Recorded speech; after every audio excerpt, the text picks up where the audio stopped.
I always wanted to serve on a jury. I'm really super excited to be here, so I really appreciate you having me. I'm looking forward to it. Creating this whole trial, Daddy. I want to give a big shout out to the 13th Jury Podcast and Brandi. Yeah, I applaud you guys. Keep doing what you're doing. Every time you run into Phil Barber, you should reach for it. And then I just looked to the jury, and it's sort of like, look. I was in the eye of the storm, and you guys were watching the storm. Hey, if you're bored of work, come pop in and say, hey, watch it. You are a ray of sunshine, and I love what you've done with your YouTube channel.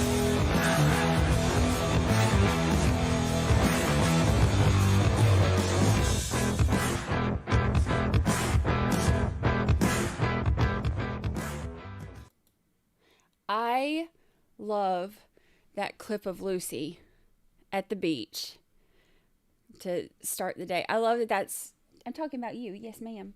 I love that that's like the last little thing that we see before we start our day together. Oh, isn't she the cutest? I love it. I love it. Hello, my friends. Happy Tuesday. Happy Tuesday.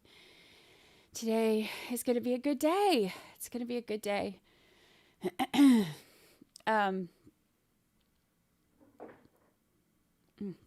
I am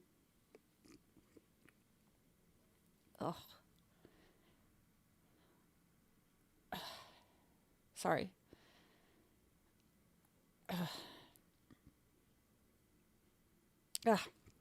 Sorry. I'm having a moment. I'm like just a little nauseous today for whatever reason. So I am good. We're here. It is Tuesday.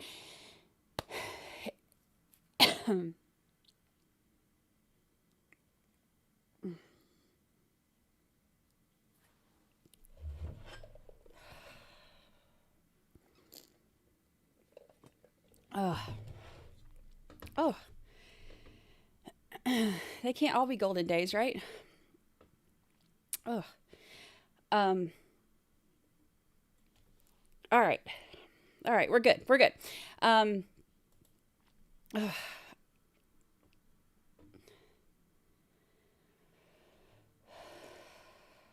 Okay, we're good. Did you win at bingo? No, I didn't. My mom won one time, and she there was another winner too, so you had to roll the dice to see who actually won. It was like $50 or something, and you had to roll the dice to see who actually won. And so even though she won the bingo card that time, she didn't actually end up winning the $50 because we lost the dice roll, which stinks, but it was still exciting to, be able to yell bingo. It was fun. It was a good time. We had good supper, and it was fun playing bingo. So we're going to try to make it a Monday tradition. So it was fun. Yes, I have some saltine crackers right here, ready and waiting. So we are good to go.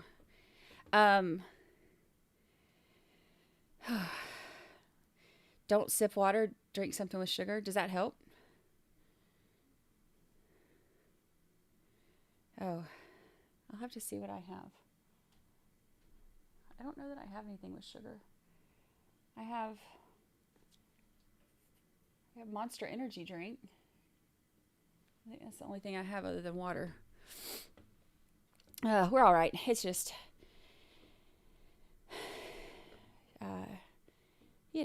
some days are, whatever. Anywho, today is going to be a good day. We have, oh, hold on. Hey, I'm live. Are you okay? Okay, are you home? Any chance you could bring me a Sprite from the machine? Yeah. Give what? Yeah. All right, come up. All right, bye. All right. Oh, there you go. My kid's going to bring me Sprite. There you go. See? Answers to issues just coming down. Look how blessed we are. All right. So today, we're going into day 8 of the trial. I wasn't born with thorns says no spoilers, please. No spoilers, please. Yeah, some people kind of watch a little bit, in the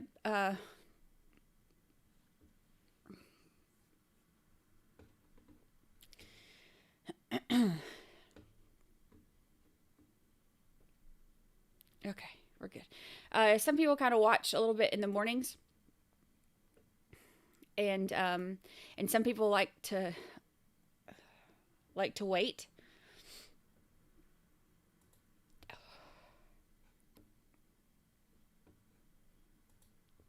I'm gonna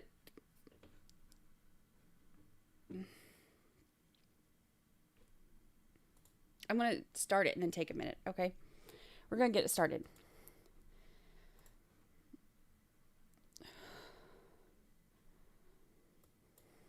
All right, we're gonna start it.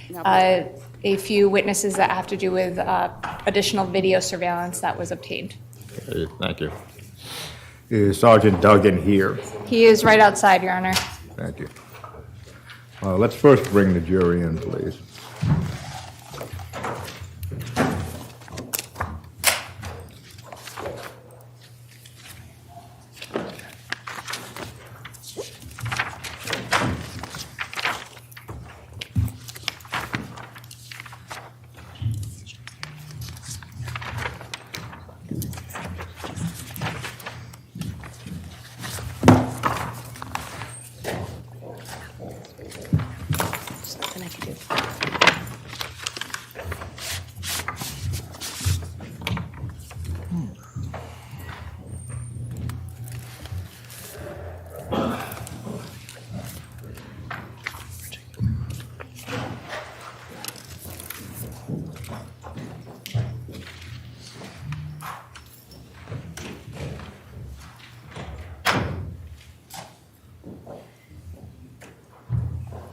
Would counsel stipulate, please?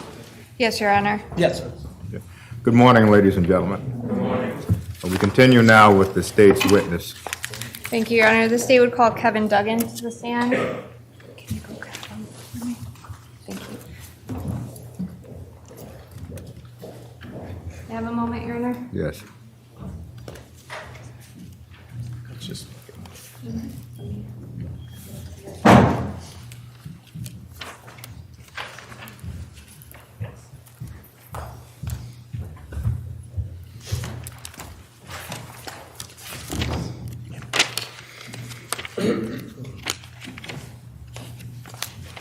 Please raise your right hand. Do you solemnly swear or solemnly and sincerely affirm, as the case may be, that the evidence you shall give concerning this case shall be the truth, the whole truth, and nothing but the truth, so help you God, or upon penalty of perjury? I do. Please state your name and spell it for the record. Sure, it's Kevin Dugen, KEVINDUGGAN. And your affiliation? I'm a sergeant with the Connecticut State Police. Thank you. Sergeant, you may be seated. Thank you. Thank you. May I inquire, Your Honor? Yes. Good morning, sir. How are you? Fine, thank you. How are you? I'm good. Sir, how long have you worked for the Connecticut State Police? Approximately 16 years. And are you assigned to a particular division or department within the state police? Yes, I'm assigned to the Central District Major Crime Squad. What areas does the Central District Major Crime Squad cover? The central part of the state, in and around Hartford. And within that Central District Major Crime Squad, are you assigned to a particular specialization or division? Yes, I'm assigned to the crime van. And when we say van, what does that mean? It's a van or truck, as you will, and basically it is a mobile crime lab. Do you have any specialized training or experience with respect to being a sergeant on the van? Yes, I've been to multiple crime scene processing classes, homicide conferences, police-involved shooting conferences, and several other classes. How many years have you worked for or within the van or the in the state police? Approximately 7 years now. And how long have you been a sergeant of the van? Approximately a year and a half. Could you briefly describe, well, actually, if I can withdraw that, were you working on the van in 2019? I was. What was your assignment, or I guess I should say rank at that time? I was a detective. Who was your sergeant? Sergeant Ralph Soda. And who did you work with on the van at Central District? It was Detective Lindsay Valcourt, Detective Pete Farr, Detective Daniel DeJesus, and Detective Steve Soares. I'm going to draw your attention now to May 30th of 2019. Did you respond to Albany Avenue in Hartford on that day? I did. What time did you respond? It was in the early afternoon hours, early evening hours. What was your assignment? My assignment was to check certain trash receptacle areas within the city and seize the trash. When did you get that assignment? That afternoon. Who gave it to you? Sergeant Ralph Soda. And who were you with on Albany Avenue that night? Detective Mike Hamill and Detective Peter Farr. So,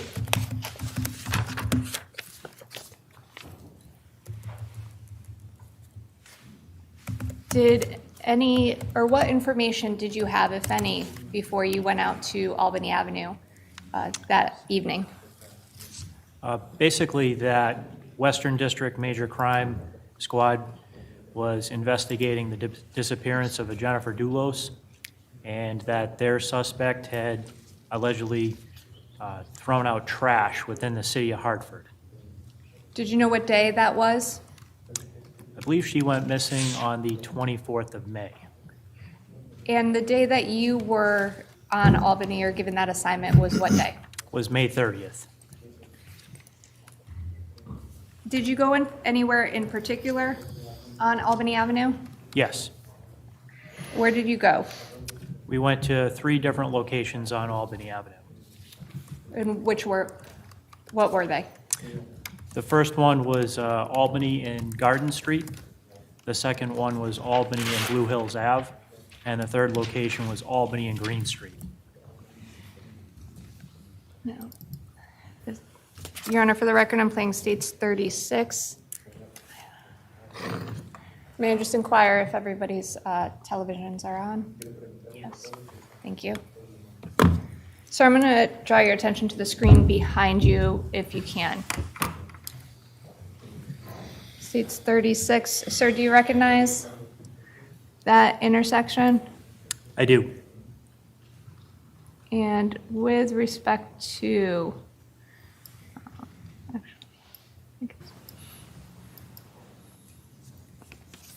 is that the area that you responded to? Yes. And you mentioned Garden Street. Is Garden Street portrayed on that video? It is. Okay. Can you please, if you wouldn't mind, Your Honor, sir, if you wouldn't mind heading up to the screen and just pointing out where Garden Street is. Okay. Before you proceed, Yes, Your Honor. Attorney Manning, Sergeant, that's a concave view of Garden and Albany, is it not? Because they do not run parallel to each other. They're perpendicular. Is that correct? Correct. Thank you. No, sir, did you go to that address on May 30th? I did. And were you in uniform? I was in a major crime uniform. And what was your assignment when you got to that address? To seize the trash at that location. What did you have a procedure or process you were utilizing that night? Yes. What was that procedure? So we had brought our own industrial-sized trash bags, and we removed the trash from the trash receptacles and placed them into our trash bags, and subsequently seized it. Did you go through the garbage containers on scene? We looked inside of them, confirmed there was trash in them, seized the trash, and then brought the trash back to the Troop H barracks in Hartford. Why didn't you go through the trash on scene in the corner of Albany and Garden? It was an unsecure environment. Where did you bring the trash to? The Troop H barracks in Hartford. And did you have a procedure at Troop H to go through the trash that was obtained from those garbage canisters? Yes. And what was that procedure? Basically, we went into the garage at Troop H, and we laid out a bunch of brown butcher block paper on the ground, and we labeled it. Each trash bag that we seized, we labeled as to the location where we seized it. And the trash was dumped out onto those, under that butcher block paper, so we could search it and process it. Now, sir, if you can refer to the screen behind you, states 36, is the garbage container that you seized the trash from depicted on that screen? It is. If you wouldn't mind, please going up to the screen and pointing that out. For the record, he's pointing to the middle, center, right, or left, actually, of the screen. Did you go anywhere else in that area? I did. Where did you go? I searched, there was a set of dumpsters on the side of the building. I searched that area, and I searched this trash can right here, and I searched this side of the building. So starting with the right side of the screen where the dumpsters are, how did you search those? I climbed in the dumpster and started searching. Did you know what you were looking for, or were you looking for anything in particular? Just items of evidentiary value. And did you find anything or seize anything out of those dumpsters? No. Now, while you were in the dumpster, did you speak to anybody? I did. And without telling me what that person said, did you take any action? Yes. What action did you take? I subsequently seized the trash can, the trash contents of this trash can in front of the restaurant. Okay. And did you go through the trash of that trash can as well? I did. Okay. And so the items that you seized were both the bottom left, and then there's a trash can on the center middle. Is that correct? Yes. Okay. If I may have one moment with counsel, Your Honor.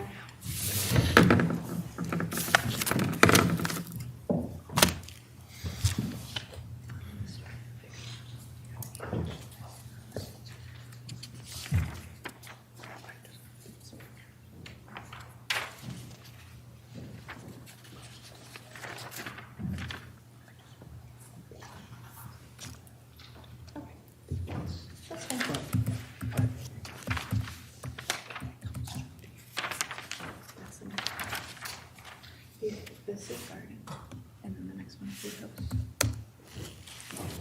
This is the point on the side. Those are good.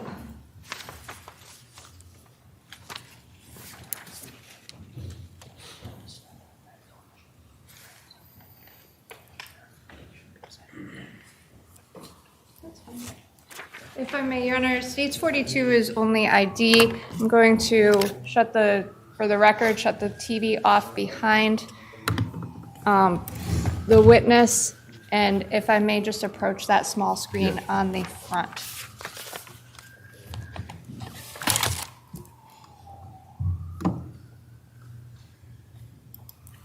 Can you put that in there? So I'm going to draw your attention to this screen right in front of you if you can.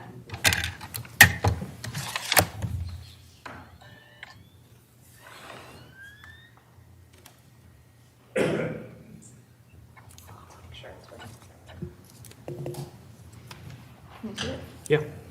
I just inquired the witness if you can see it, Your Honor.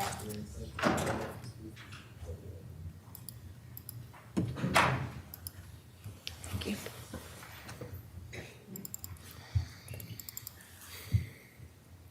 Under States 42 for ID, sir, if you can, just take a look at that, what is displayed on that screen. This is image 1. Do you recognize that image? I do. And what is it? That's the trash can at the corner of Albany and Garden Street. Did you take that photograph? I did. And did you seize trash from that photograph? I did. I mean, not from the photograph. Did you seize trash from the can that is represented in that photograph? I did. And is that a fair and accurate representation of what that garbage can looked like that day on May 30th, 2019? It is. Okay, state would offer 1. No objection. The number is 1. 1, Your Honor. States 1 admitted as a full exhibit. I believe it's picture 1. I apologize, Your Honor. States 42, picture 1, file 1. Thank you. States 42, photo 1, file 1. Thank you, sir. If you can just take a look behind you, is that the garbage can that you seized or looked into that night? It is. Okay. Did you take any action with respect to that actual garbage can? We did. What did you do? I photographed it before seizing it, emptied the trash contents of that trash can into our own trash bags, and then we seized the actual trash can itself. Why did you seize the actual trash can? We had information that a person of interest that dumped the trash in the trash can had touched it, and we were going to try and get DNA from the trash can. By the way, at this point on May 30th, 2019, were you working at all with Western District Major Crimes? No. Did you have any personal knowledge or information directly with respect to the investigation component of the disappearance of Jennifer Dulos on that day? No. So you seized the garbage can itself. Did you log it into evidence? We did. And did you give it an evidence number? We did. For the record, I'm shutting the screen off. On States 42, sir, I'm going to direct your attention to file 1, photo 3. If you could take a look at that, sir, and it's going to be on the screen in front of you. Do you recognize what's depicted in that photograph? I do. What is depicted? It's the trash can with the lid removed. And is that the same trash can that we just saw on the first photograph in this file? It is. Did you take that photograph? I did. Is that a fair and accurate representation of what that trash can looked like on May 30th, 2019, when it was seized? Yes. State would offer it. I just have a couple of voir dire questions, if I may, regarding this photograph. This picture number 3, it's obviously not on Albany Avenue anymore, is it? It's not. So exactly where was this picture taken? This was taken at the Troop H garage at the Troop H barracks in Hartford. Did you dismantle that trash receptacle yourself? I did. And then you took this picture? I did. And this is before or after you removed the items from the barrel?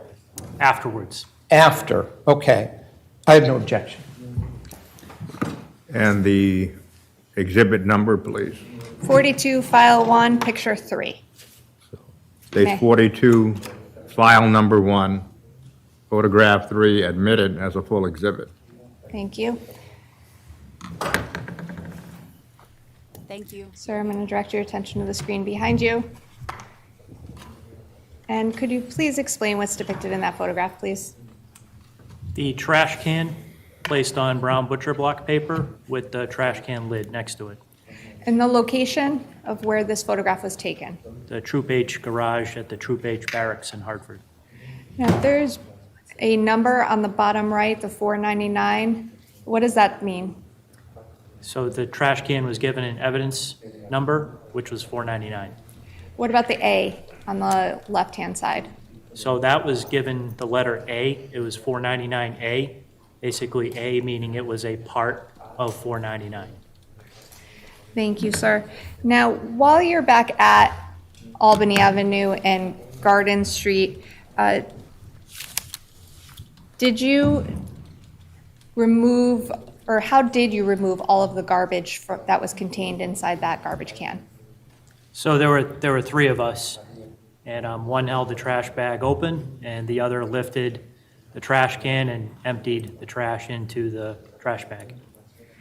And did you take a photograph, sir, of the trash can after it was emptied? I did. I'm going to draw your attention to the picture on the screen in front of you, if I can. States 42, file 1, picture 2 for ID. Sir, do you recognize what's depicted in that photograph? I do. What is depicted in that photograph? The trash can once it's emptied. State would offer it, or I'm sorry, I have to ask the foundation question. Is that a fair and accurate representation of what the garbage can looked like after it was emptied on May 30th, 2019? Yes. Thank you. Now I would offer it, Your Honor. Again, just a couple of questions. Again, this picture was taken after you removed the garbage from the receptacle, correct? Yes. And this is what you saw left in there as you peered into it with the cover removed and all of the items that were in it. Well, I don't want to say all, because we'll get to see that. All the garbage bags or whatever garbage was in that bag was removed at that point, correct? Yes. I have no objection. So States 42, File 1, Photo 2. File 1, Photo 2, entered as a full exhibit.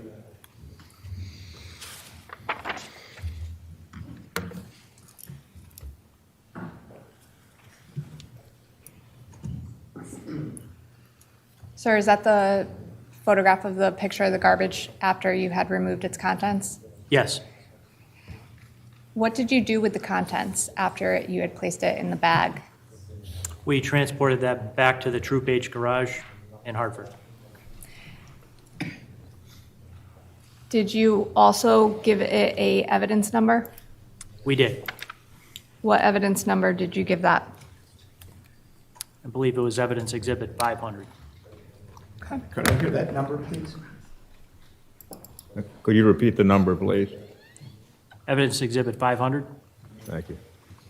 So I'm going to show you the screen in front of you. States 42, File 1, Picture 4. Do you recognize what's depicted in that photograph? I do. What is that picture? That's the trash from the trash can at the corner of Albany and Garden Street. That's what it looked like once we put the trash from that trash can into our own trash bag. Is that a fair and accurate representation of what it looked like that day? It is. No objection to this image.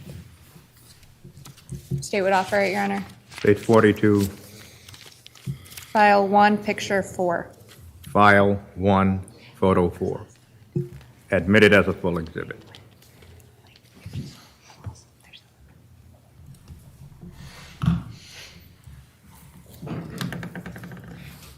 Sir, if you could take a look at the screen behind you, just a question or two. There's writing on the bottom left of that photograph. What does that say? So it says Albany and Garden, and that was just placed there to identify where the trash was from in the photograph. At some point, did you empty the contents of that bag? We did. Where did you empty the contents of that bag onto? Onto that brown paper.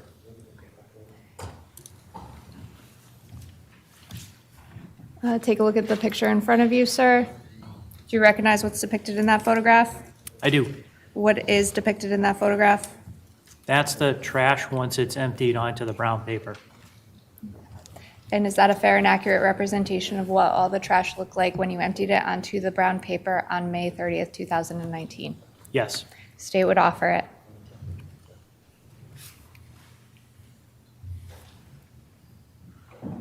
May I inquire? Yes. We're looking at Exhibit 5 from File 1 within that disk, so which for the record is Exhibit 42 for ID. So I just want to ask you, first of all, there's some writing on the brown paper. Did you put that writing there? Yes. Were these items that are now shown,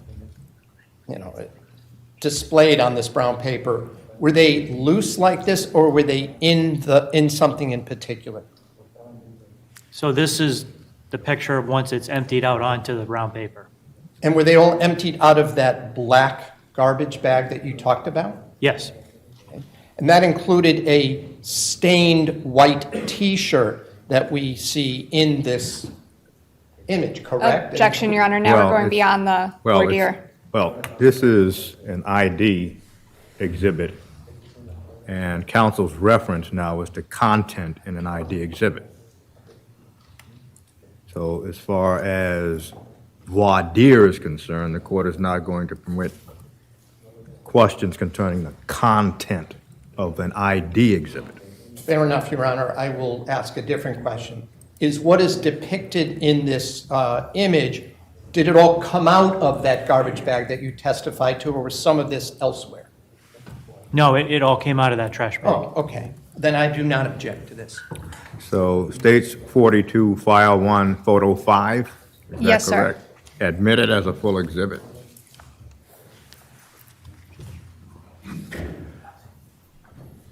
If you can, sir, take a look at the screen behind you.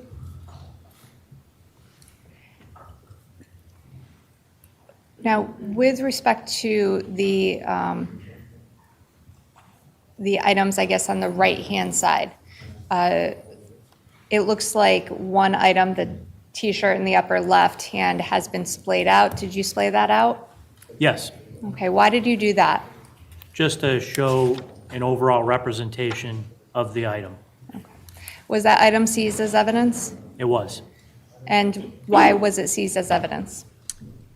So as I'm a- going to object to why it was seized, and then we can move on from there. I don't think he needs to explain why certain items were in fact seized. I Well, claim it, Your Honor. Overruled. Thank you. Why did you seize that as evidence? So it was a white T-shirt with what appeared to be a blood-like substance on the T-shirt, and we found that suspicious. Did you seize anything else that came out of that garbage can, or garbage bag, I should say? No, Now, you indicated that you also obtained another garbage bag. Is that correct? correct. And was that the other garbage container that was closer to the building? Yes, I'm going to draw your attention to photograph in front of you, sir. Do you recognize what's depicted in that photograph? I do. What is it? So that's the contents of the trash can that was closest to the building, Milagros Restaurant.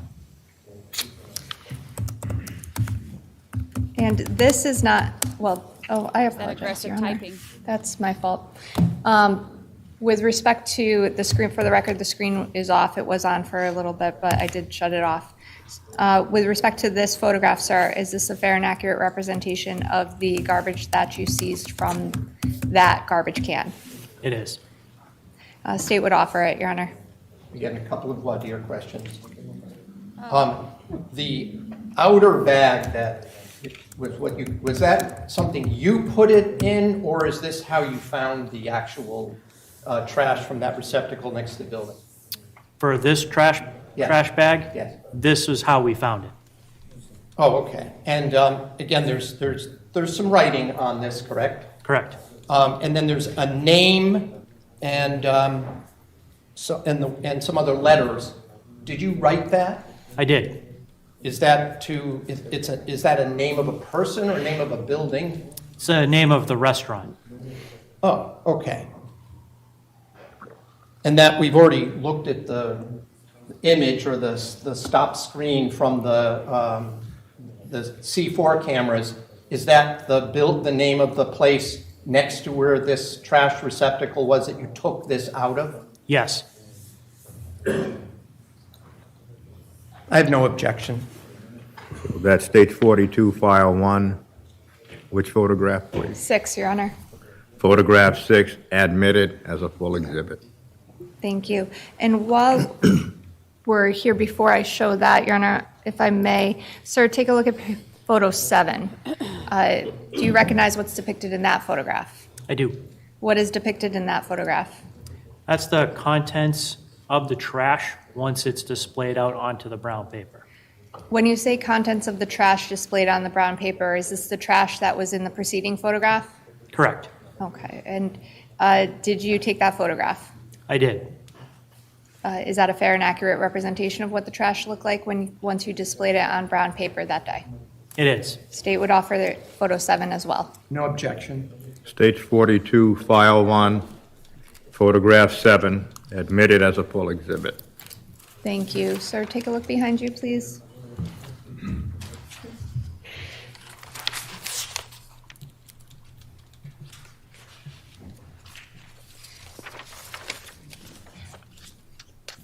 And that was I noticed this is in a clear plastic bag. You didn't put that in a black bag as well? No, we didn't because that trash was all contained within that clear bag. The other trash was loose within a plastic trash bin. And the writing on the bottom left, if you could please explain what that means. So Albany and Garden are the streets, the street corner. And then Milagros Convenience Building is the restaurant, which this trash can was right up against. When you went to that area and seized that trash bag, if I may, back to States 36, sir, can you just point again where you went and seized that bag from?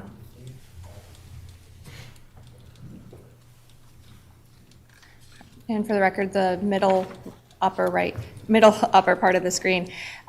Sir, what day was this again? This was May 30th. On May 30th, when you went to that area, did you find any WeatherTech liners? No. Thank you. You can have a seat, sir. Now, picture 7, if you take a look behind you, sir, what does that depict? That's a picture of the overall contents of the trash at that location. Now, did you go anywhere else after Albany and Garden? We did. Where did you go? The next location we went to was Albany and Blue Hills Ave.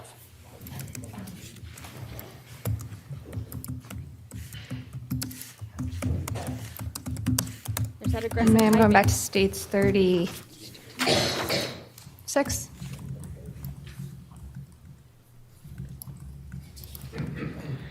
Sir, if you can take a look at the screen behind you, you can. Do you see the intersection that you went to on May 30th, 2019? I do. And if you can, sir, please, if you can go up to the screen. Did you go to any garbage canisters that are depicted on that screen? I did. Which garbage canisters did you go to? For the record, upper, middle, or right side of the screen, is that correct? Correct. Okay, did you go anywhere else? After this? No, in that area depicted on that screen. No. Now, with respect to this area, on the upper right-hand corner where the cursor is, do you see that street, sir? I do. What street is that? That's Blue Hills Ave. Okay. Did you seize this garbage canister itself, similar to what you did at Garden Street? No, for this trash can, we just seized the items within it, not the actual trash. Okay. Why did you do that? So for this particular one, we had no information that the person of interest had touched the trash can. Therefore, we did not find it necessary to seize the trash can, just the contents. Okay. And this is going If back the court to... may, Attorney Manning. Yes. Sergeant, would you identify the intersection that you identified a moment ago and pointed out? Sure. Blue Hills Ave, Albany Street.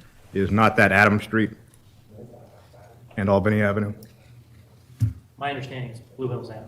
It's not Blue Hills Avenue where the camera is, but the intersection on the right side of the video is Adams Street and Albany Avenue.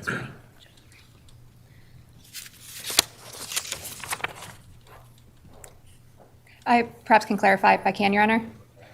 And if I may, on States 42, photo 7 has already come in through Sergeant Ventresca. Actually, sorry, it is not on here. I have to go back. Oh, I do. Thank you. Thank you.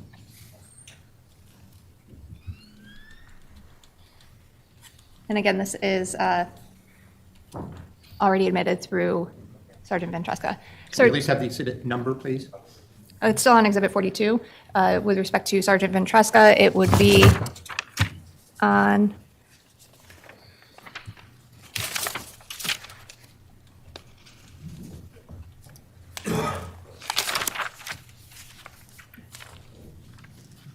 it doesn't say the date when this was.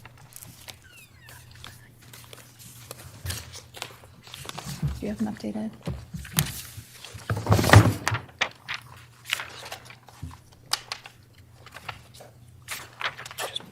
Yeah, if I can. I'll find the number on another date. Sir, do you recognize where the intersection is depicted? Is it depicted on that screen in front of you?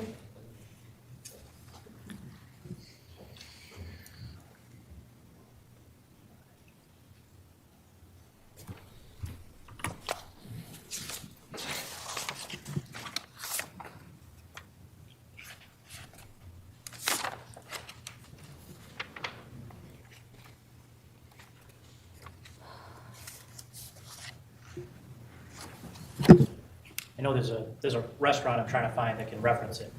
And what's the restaurant, sir? It's Scott's Jamaican Bakery. Okay, and you mentioned Scott's Jamaican Bakery. Why do you recall that? Because that restaurant, the trash can was right in front of it, and that trash can was at the corner of those intersections. Okay, so is it safe to say you don't remember exactly the road names? Correct. Okay, but you remember Scott's Jamaican Bakery? I do. Okay.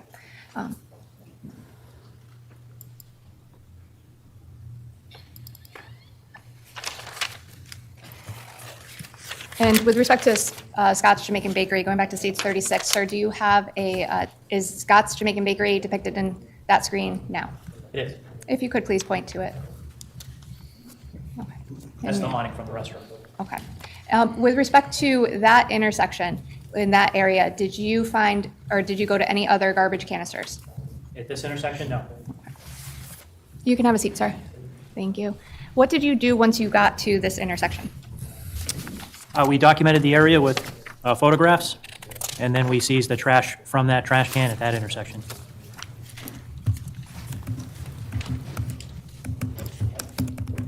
I'm going to have you take a look at the screen in front of you, sir.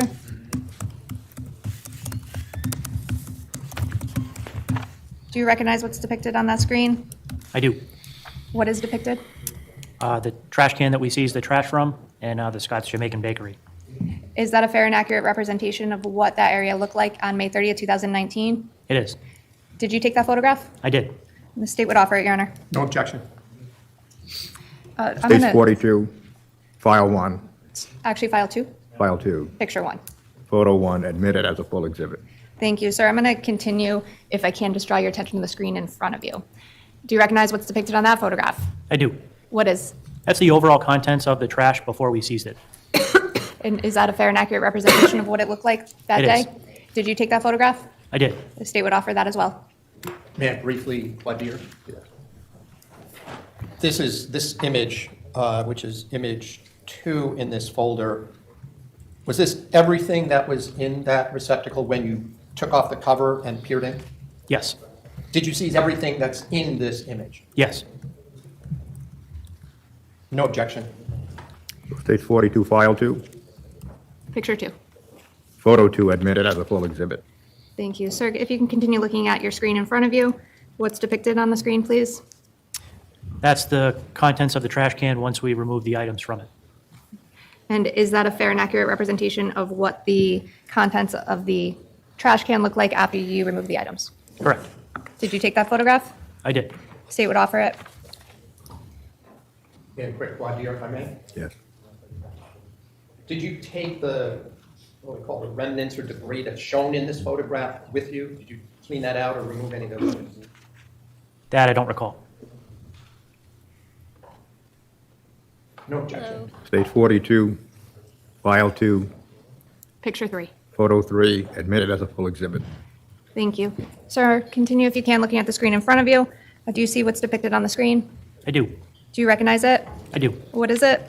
So that is the brown paper laid out with the location handwritten in the bottom left, and the trash that we seized within the trash bag that we provided. Is that back at the Troop H garage? Correct. Okay. And did you take that photograph? I did. Is that a fair and accurate representation of what it looked like on May 30th, 2019? It is. The state would offer it, Your Honor. Again, I just want to clarify, if I may. Yes. This isn't all the items you took out of that receptacle in front of the bakery, is it? That's what we took. Just what's shown in this image? Correct. I thought when you testified just minutes ago, we saw a picture that there were all these other items, that white bags. How is this? Objection, Your Honor. That is going into cross-examination. This is voir dire.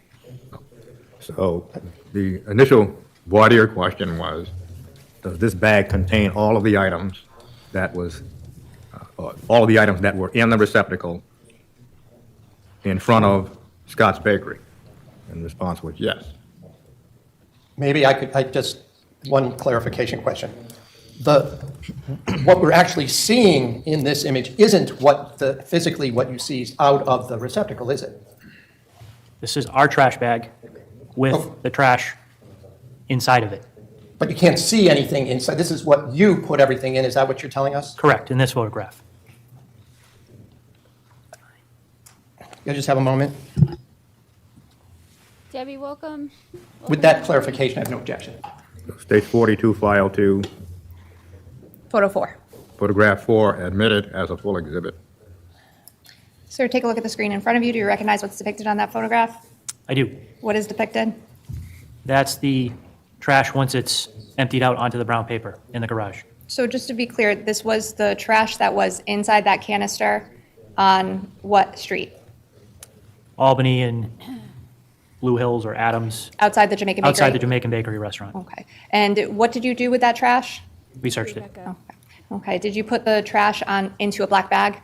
We did. Okay. And then when you got to Troop H, did you empty the contents of that bag? We did. What did you empty it onto? Brown paper.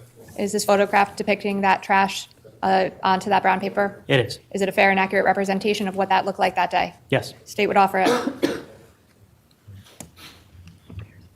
Can I just have a moment? Yes.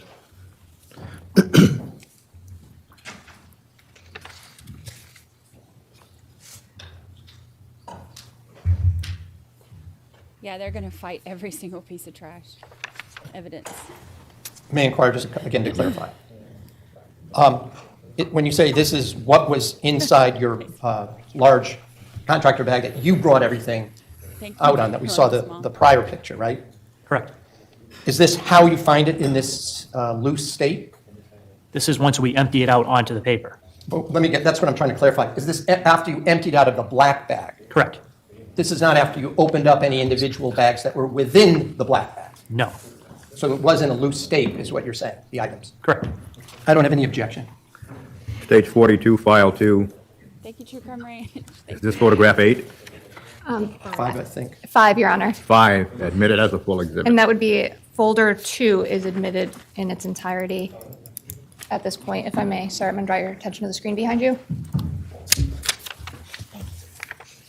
I think this bright is helping. And briefly, sir, just running through the photographs. This is photo 1 of file 2. What is depicted on that screen, please? The trash can in front of Scott's Jamaican Bakery. And picture 2, what is depicted, please? That's the contents of the trash can at that location. Now, with respect to the contents, is this before or after you emptied it into a black bag? That's before. That's as we found it. And what did you then do? By the way, did you take that photograph? I did. What did you do after you took the photograph? We emptied that trash into our trash bag and seized it. Did you log it or give it an evidentiary number? Yes. What was that number? I don't recall off the top of my head. I'd have to look at my report. Thank you so much, Holly Mack. Thank you for this. Well, I'm actually going to move on at this point, Your Honor. I'll get that after. Sir, picture 3. What does that depict? Tina. That's the trash can once we remove the items from it. Okay. With respect to the white on the bottom, can you just describe what that is? Just miscellaneous trash. Okay. Did you seize those items? I don't recall. Okay. And what about down here on the bottom left, if you could see the cursor? Did you seize these items? I don't recall. And picture 4, sir. Thank you. What does that depict? So that's a brown paper labeled Albany and Blue Hills, which is I thought were the intersection where we're at. And that's our trash bag with the contents of that trash receptacle in our trash bag. And picture 5. That's the contents of the trash once we emptied it out. And we're at Troop H Garage in Hartford. Okay. What day, again, did you seize this garbage? May 30th. Did you make any other stops in Albany Avenue on that day? We did. Where did you go? The next location was Albany and Green Street. Sir, I'm going to draw your attention to the screen. State is playing 36.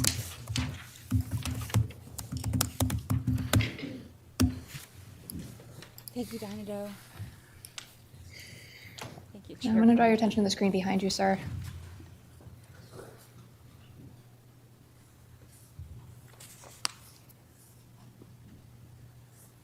Yeah, book bug for life. Not a glamorous job when you have to sift through trash. And this was like in Pause it there. Do you see end of the May, intersection that you went to that day? I do. right at Is it depicted on the screen? Hot. It is. If you wouldn't mind, sir, please going up and pointing to that intersection. Hot and stinky. In the upper left-hand corner, if I can. Is there a garbage canister in that corner, sir? It is. It's right here.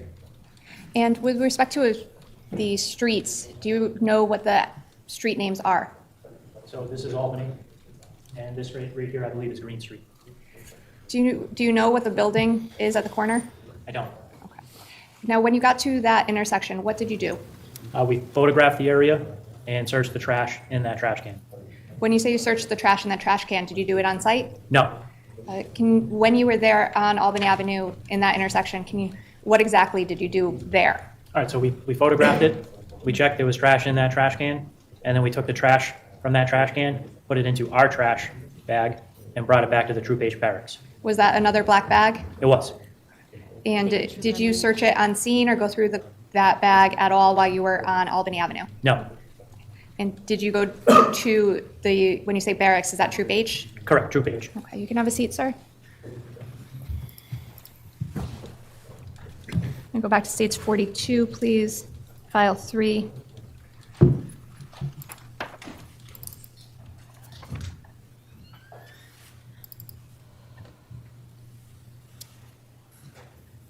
I'm going to ask you, sir, to take a look at the screen in front of you. Do you recognize what's depicted on that? I do. What is it? That's an overall photograph of the trash can and the street signs of the location where we were at. Did you take that photograph? I did. And is it a fair and accurate representation of that intersection? It is. Okay, state would, actually, I believe this might have already gone in, but state would offer it anyway. If I may move on, I believe that went in through another witness. Photograph 2, sir. Do you recognize what's depicted in that photograph? I do. What is depicted in that photograph? This is just a different view of the trash can at that location, Albany and Green Street. Is that a fair and accurate representation of what it looked like that day? It is. Did you take that photograph as well? I did. State would offer 2 as well, Your Honor. And then if I can, one more. 3, sir, what is depicted in that photograph? That's an overall view of the trash can at that location, Albany and Green Street. Same questions. Did you take that photograph? I did. And is that a fair and accurate representation of the trash can at Albany and Green? It is. And is that the trash can that you looked through and seized that day? It is. The state would offer 1, 2, and 3, Your Honor. No objection. So, page 42, is this file 3 or file 2? This is file 3, Your Honor. File 3, photographs 1, 2, and 3, admitted as full exhibit. Thank you. Dallas, thank you.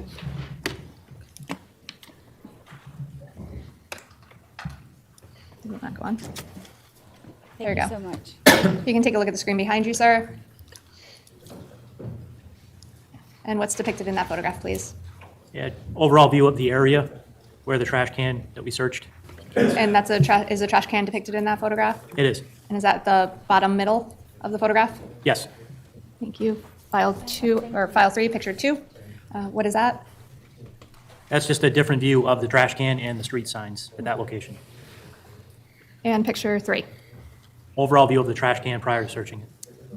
Now, with respect to searching it, did you utilize the same procedure that you utilized in Blue Hills Adam, the bakery, Jamaican bakery, and Milagros?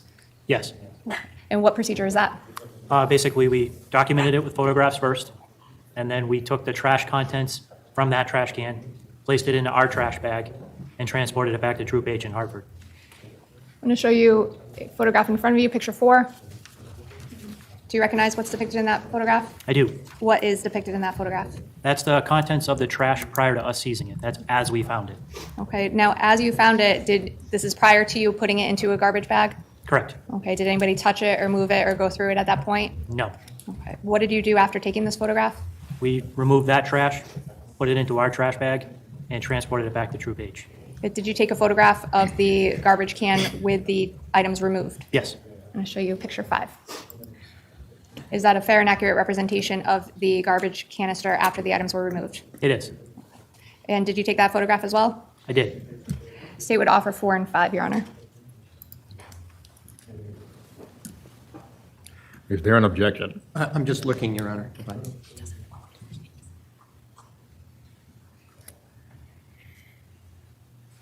I have no objection.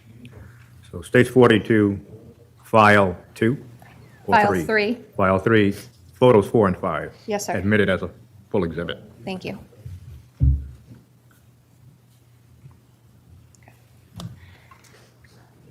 Sir, do you see that picture behind you? I do. Now, I want to draw your attention to, by the way, is this a photograph of the garbage prior to you seizing it? It is. I'm going to draw your attention up to this white piece right here. Do you see that object? I do. Was that how it appeared in 2019 on the garbage? It was. Okay. Did you later find out to be what that item was? I did. What is it? It's zip ties. And down here, this piece right here, if you can see the cursor, you can describe that, please. Yep, so originally I thought it was a clear plastic trash bag. I later identified it as a poncho. And what color is it? It's clear with a red blood-like substance in it. And here, this red bent object, do you see the cursor, sir? I do. Was that what it appeared like in the garbage that day? It was. And did you later find what it was? I did. What is it? It's a bent mop or broom handle. Did you take the entire contents of this garbage? I did. And did you bring it to Troop H and Yes. do the same process that you did before? Same process as the other trash cans. And were you able to go through this garbage canister when you arrived in Troop H? I was. And briefly, picture 5, is that the garbage after it had been removed? Yes. And these loose items on the bottom, did you take those? I don't recall.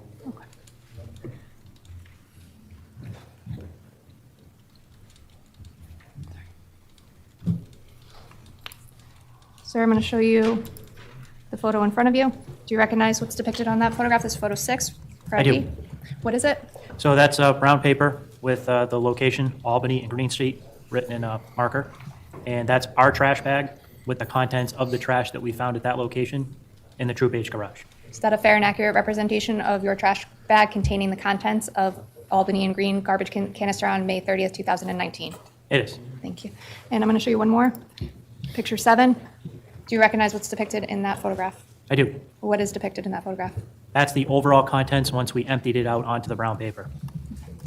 And is that a fair and accurate representation of the contents of the garbage canister that you put in the black bag on May 30th, 2019 out of Albany and Green? It is. State would offer 6 and 7.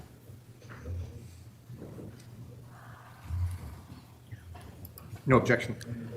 Stage 42, file 3, photo 6 and 7, admitted as a full exhibit. Sir, if you could take a look behind you. If you, again, please could just describe what's depicted on that photograph. So this is in the Troop H garage. And basically it's brown paper with Albany and Green Street. That's the location of where we seized the trash from. And this is our trash bag with the trash contents that we seized in the trash bag. And picture 7. That's the trash once it's emptied out onto the brown paper. That's the contents of the trash. And I'm going to draw your attention to that photograph, please. And we talked about the white objects. Are those depicted here? They are. And what is this? Those are zip ties. Did you seize items out of this garbage We did. container? Okay. I'm going to draw What is your that? attention as well to, I believe, what we just, in Looks the like a photograph needle. preceding of, in the screwdriver? garbage contained in the can. Keys? Is that this, I guess, you called it a poncho? I did. Is that this item down here? It is. With respect to this item, can you please describe it? So that's a black trash bag, which we opened and later found a long sleeve shirt and a bra. And could you describe the long sleeve shirt and the bra, please? The long sleeve shirt is cut. It's a Vineyard Vines shirt, and it is covered in a blood-like substance along with Vinny the bra. Vines. And was the bra cut as well? Yes. And covered in the blood-like substance? Yes, Did you cut, you opened this bag? I did. Draw your attention up here to the mop. Is that also what was contained in that garbage canister in that picture that we saw? It was. Now, over here, this item, sir, what is it? It's a razor blade. Yeah. And did you seize that as well? I did. And as you went through this garbage, sir, did you take individual photographs of each of the items? I did. How did you do that? So the overall trash was identified as exhibit number 502. Any item of evidence that we seized from the trash can was given a... Briefly, if I can, I'm going to go through some photographs with you. Yeah, the ponchos were to keep the blood off. Sir, the if you clothes. can, take a look at the screen in front of you. For the record, the monitor to the jury is off. Do you recognize what's depicted in that photograph? I do. What is depicted in that photograph? That's the later identified as a poncho with a blood-like substance on it. Did you seize that as evidence I did. and gave it a number? Yes, What was that? 502A. And did you take that photograph? I did. Is that a fair and accurate representation of what it looked like? It is. With respect to the bottom corner, there's some, I guess, markings on the bottom. Is that what it looked like that day as well? It is. What is that? The trash was wet and it was leaking. And is that from that, I guess, 502A? Yes. And over here on the right, what is that? Or left, I should say. That's what I believed is flakings from, part of it was dry, part of it was wet. And that's what fell onto the paper as we opened it up. And is this photograph a fair and accurate representation of 502A? It is. State would offer 502A. No objection. 502A admitted as a full exhibit. Lisa, I just got your. Oh, that's right. $10. Photograph Thank you so 8 out of 502A. States 42, file 3, photograph 8, admitted as you. a full exhibit. Sir, did you seize this item? I did. Okay. And with respect to seizing it, if I may just have a moment, Your Honor. Thank you, Lisa. Yeah, I think he wore the. I think the poncho is to keep the blood, maybe keep the blood off of him, or maybe lay it down in the car, something like that, maybe. Depending on where the blood was at on it. He may have laid it down in the car to keep her from getting blood on the car. Do you want their gloves right Do you recognize that item? I do. What is it? Basically, this is a evidence bag with exhibit 502A, which is the poncho with blood-like substance within it. How do you know? Because there's an evidence label on it. Okay. Is there a, and has it gone, when it was seized, did it go anywhere else? It did. It looks like it went to the state laboratory. And by the way, well, state would offer it, Your Honor. Use intention is open. No objection. So that's states 43. States 43. States 43 admitted as a full exhibit. Thank you. And then, Your Honor. Are there gloves there for this? No. If I may just have a moment, Your Honor. Yes.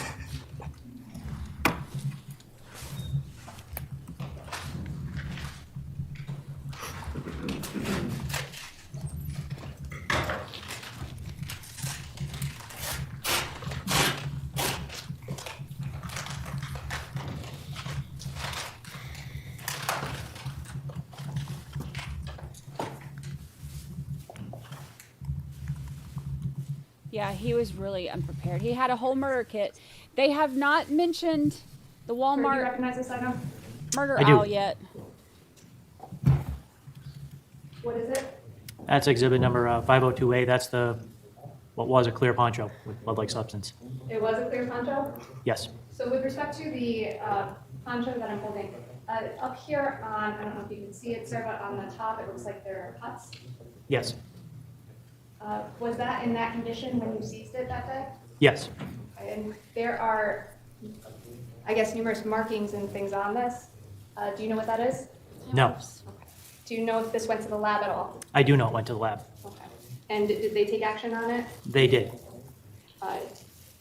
Going to ask you actually to just take a look at the top, the ends edging on here. You see this red-like markings? I do. On the edge? Did that look like that photograph all over this poncho when you picked it up that day? Yes.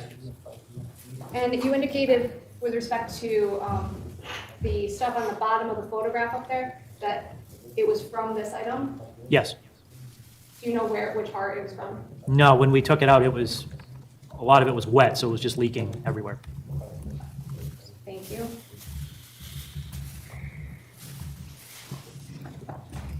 You may just have one moment, Your Honor.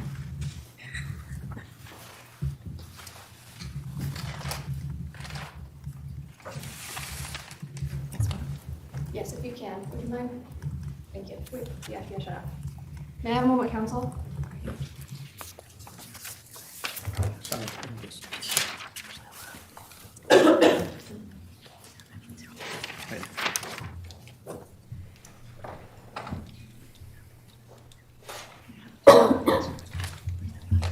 If I may approach the clerk, Your Honor, welcome.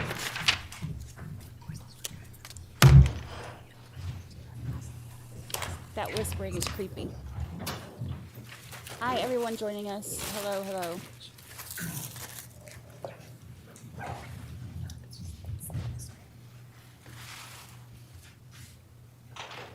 No objection. You can. If you wouldn't mind, Your Honor, I may need assistance from Attorney Miranda with the photograph. I believe Exhibit 42 is now can be admitted as no objection if that's okay with the court. Exhibit 42, admitted as a full exhibit. Thank you. The rest of it. Yes, the next one. File 3, picture 9. File 3, picture 9. Sir, I'm going to draw your attention to the screen behind you. Do you recognize what's depicted in that photograph? I do. What is it? That's another clear trash, well, that's a clear bag with a blood-like substance on it. Is this, did you later learn whether this was a poncho as well? I don't remember. If I may approach you and show you State 44. Do you recognize that? I do. And what do you recognize this to be? That's the package that item number 502B is contained in. Okay. Did you give it the item number 502B? I did. And what is 502B? Basically a clear plastic bag with blood-like substance on it. State would offer 44. That's that. No objection. State 44, admitted as a full exhibit.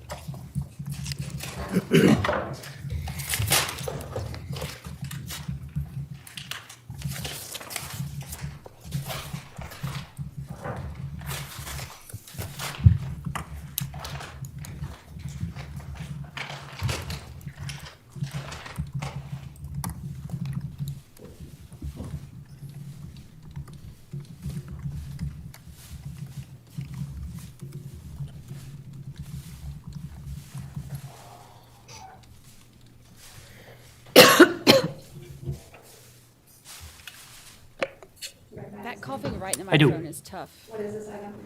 That's Exhibit 502B, which was a clear plastic bag with blood-like substance, later identified as a poncho. Now, there's a lot of, I guess, grayness on this. Yes. Do you know what that is? I do. What is it? It's a fingerprint powder. Do you know this item later went to the lab? Yes, it did go to the lab. I'm going to actually draw your attention over here to the, I guess, left side. Do you recognize what's depicted on the left side of this item? I do. What's depicted on the left side of this item? It's a blood-like substance. Is that in the same condition as the day you seized it on May 30th, 2019? Yes. Now, you indicated the other poncho was wet in some parts? Yes. Is this one? I don't recall. If you could take a look at the screen as well as on the upper right, what is depicted on that photograph? That's remnants from the bag transferred onto the brown paper.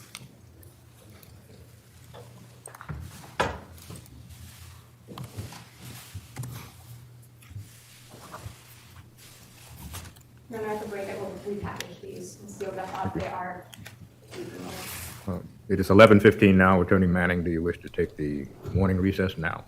May I just take a look at what is the next one? We can take the recess now, Your Honor. Ladies and gentlemen, we'll stand in our morning recess. Please do not discuss the case. We will return at 11:35. Okay, so do y'all think that the ponchos, I guess we're going to hear more about their theory and everything, but the ponchos with it being it said it was like cut at the top. It looked like the way that it was cut, it looked like it would be like maybe worn to keep the blood off of him while he was doing whatever he was doing, keep blood off his clothes. Because I was thinking, depending on how the ponchos look, because all we've heard is ponchos, but I was thinking that the ponchos were either used to keep blood off the clothes or used to, like, if, you know, he laid those down or something in the car, because I know he got rid of the mat in the back of the car. But I like, you know, it's hard to know exactly if there was, you know, if there was blood on that because he, you know, put her directly on there, or if blood got on there but he had the poncho down or whatever. So I was thinking it had to be used for one of those things.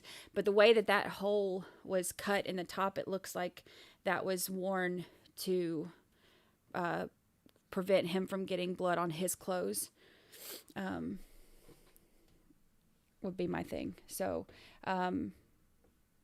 or maybe one of each. Maybe was only one of those ponchos cut at the top, and then the other one not, or did they not hold the other one up yet? Please be seated. Thank you. I don't think they've gotten to the gloves yet, Susie. Yeah, the DNA is the final. The DNA, like, because when they come back, that's a really good shot of her hair. Like, that's like a shampoo commercial. Anywho, the DNA expert is going to come back and go over all of the DNA stuff from all of the stuff that they went over. Obviously, it's going to be very tedious because there's so much blood on all these different things that they went through. So we're going to have to go through, and they're going to tell us that all that blood belongs to the victim, and then they're going to go through, I can't remember, my brain's foggy right now. I think it was the gloves that had the, that linked it to Fotis, and then some of the bags, of course, and where the bags were like taped together and stuff that, had his DNA, and then there was a fingerprint, I think, and then of course, Michelle's DNA was on some of that too. So when we get to that part and they bring the DNA person back for all of that, that's going to be the first link that we finally have to her, to Michelle, with all of this. And then I feel like after we get to that point, then they'll start bringing in all the evidence that's going to start connecting all the dots. You know what I mean? We can bring the jury in. Bring the jury.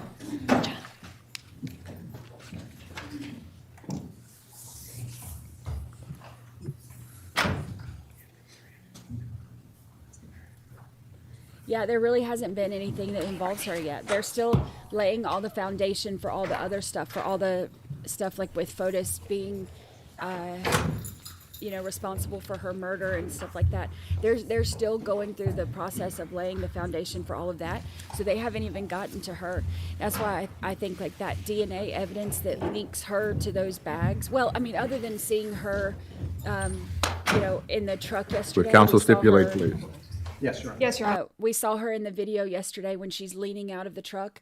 Well, they say leaning out, exiting, whatever. You can see that her foot was on the sidewalk. But when she leaned out or whatever, got out of the truck yesterday and was leaning over in front of the storm drain, that was the first time that, that's when they were dumping all of this stuff. That was the first time that they really,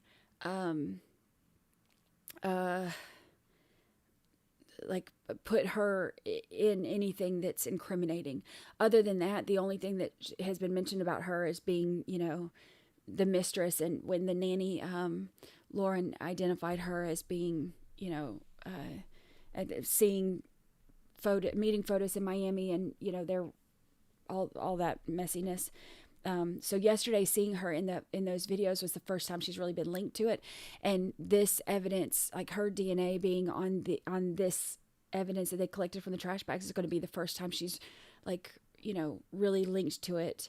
Because seeing her in the truck even though we're all, we took a vote yesterday and it was overwhelmingly, like the response was that pretty much everybody believed that she knew what he was disposing of, especially because when we saw that video of him putting the license plates down the storm drain right in front of her, like that ain't a FedEx drop box, that's a storm drain. So obviously that's something sketchy. So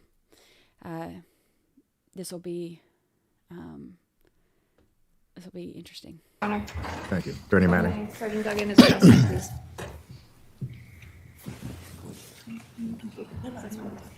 Thank you. Yeah, she admitted to being in there, but said that she didn't know what he was throwing out.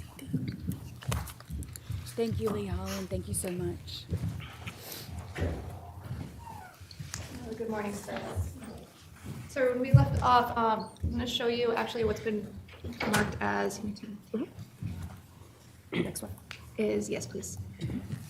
File 3, picture 10, out of states 42. If you could take a look behind you, sir. And what does that depict? That's an overall picture of a sponge that we found within the trash. Now, look above the sponge, the photograph. In the photograph, there's dots and other stuff on the brown paper. Can you explain what those are? The sponge was wet, and there was debris attached to the sponge when we removed it from the trash, What do you mean by debris? like grass or leaf-like material. Is that depicted on that photograph? It is. If you wouldn't mind standing up at the screen, please, and find that out. It's the center to middle upper part of the photograph, is that correct? Yes. Okay. On the left side, sort of where you're standing on the photograph, there's a little marking. What exactly is that? Just dirt and debris. Okay, it's kind of in a pattern. Is that Might be a footprint. and did you move that? Would that be one of your footprints or another state police troopers? Probably mine. Okay. Did you take this photograph? I did. Sir, if you can have a seat. I'm just going to show you, actually.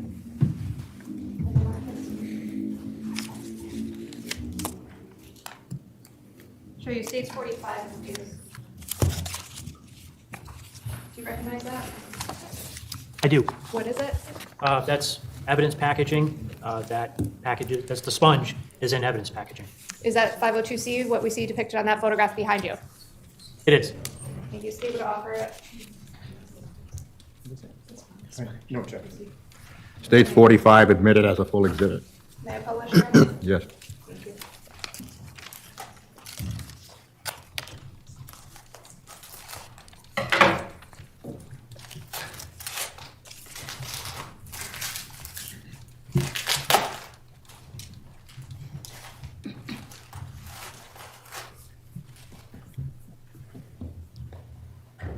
Sir, is that the sponge that you seized out of the garbage can, sir?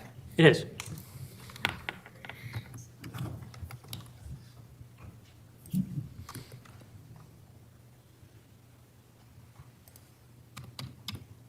No, sir, if I can, I'm going to draw your attention to the red marks on the, if I hold it lengthwise, upper right-hand side. Do you see those?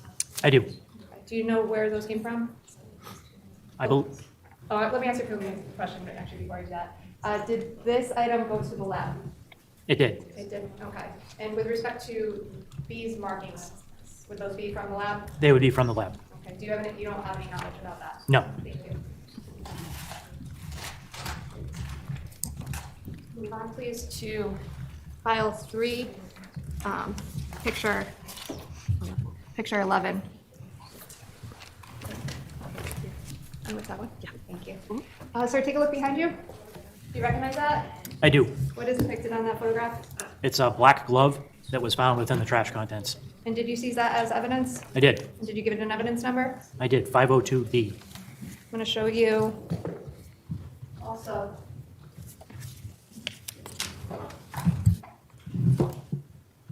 Marked as states 46. Do you recognize this item, sir? I do. What is that item? It's Exhibit 502D in evidence packaging. And did you seize this? I did. State would offer it. No objection. That states 46. Yes, sir. States 46 admitted as a full exhibit. May I publish, Your Honor? Yes.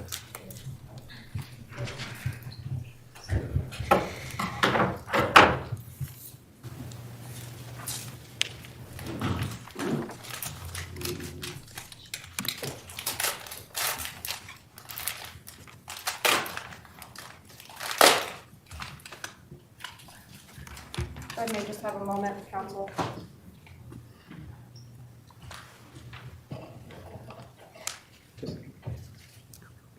Yeah, just have one moment, Your Honor. Sir, with respect to 46, did that also go to the lab? It did.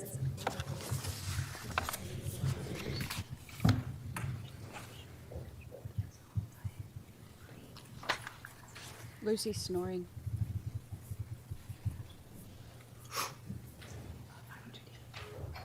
I love her.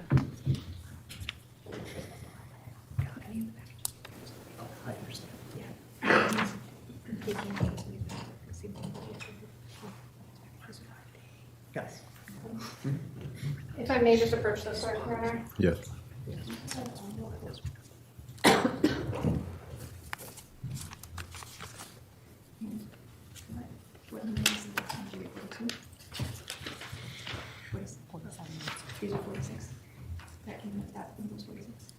So this is going to be 47, the glove is 46.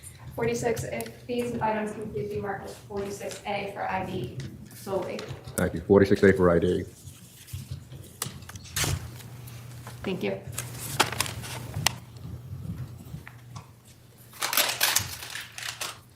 She is snoring so out. This little dog snores like a grown man.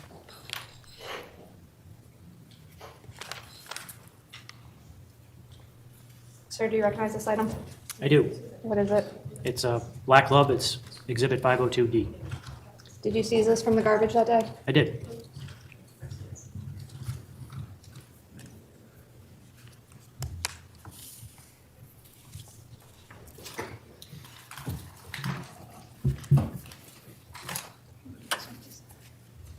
Sir, I'm going to have you take a look at the screen behind you. Do you recognize that? This is photograph 12. I do. What is it? It's a pair of gloves. Did you take that from the scene from the garbage can that day? I did. Why did you seize these gloves as evidence? So upon inspection of the gloves, there was a blood-like substance on both sets of gloves. Therefore, we seized them as a pair. Where on the glove did you find blood-like substance? Multiple areas on the glove. Could you please describe them, please? If you zoom in on the picture, I can point to the areas. If you wouldn't mind getting up there. Thank you.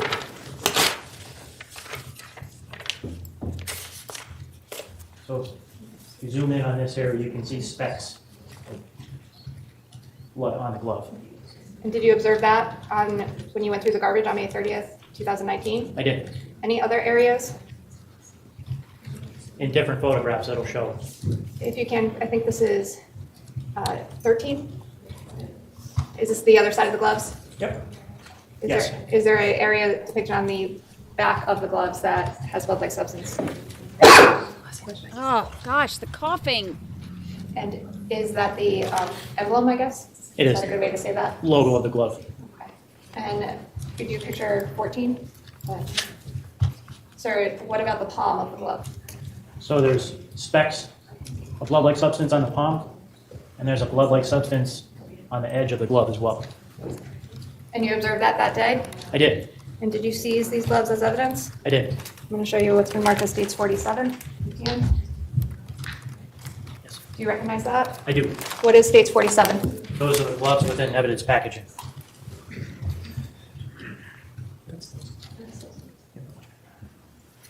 I have no objection, Your Honor. State would offer 47 if I may publish. State 47 admitted as a full exhibit. Okay, thank you. If I can, there's actually 2 more photographs. And 15, please. Sir, what is that a close-up of the palm? It's a close-up of the palm, and you can see specks of blood-like staining on the glove.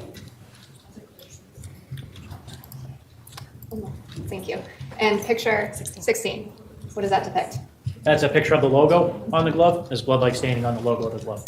Thank you. You can have a seat, sir.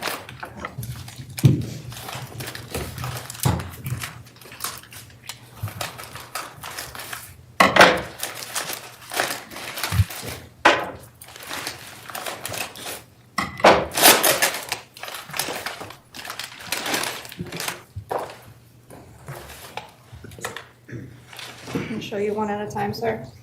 If I may. Do you recognize what this item? I do.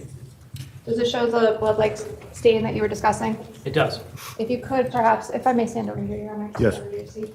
Sir, if you could just point out on the glove where the area was.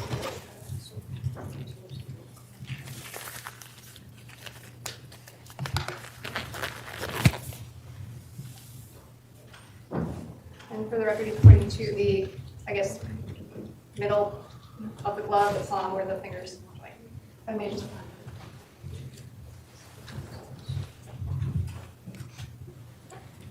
And to the other. And sir, to your knowledge, did this also go to the lab? They did.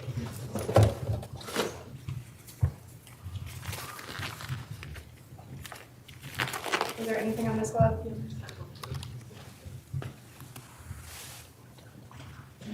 Did you see on the corner? In the lower left one.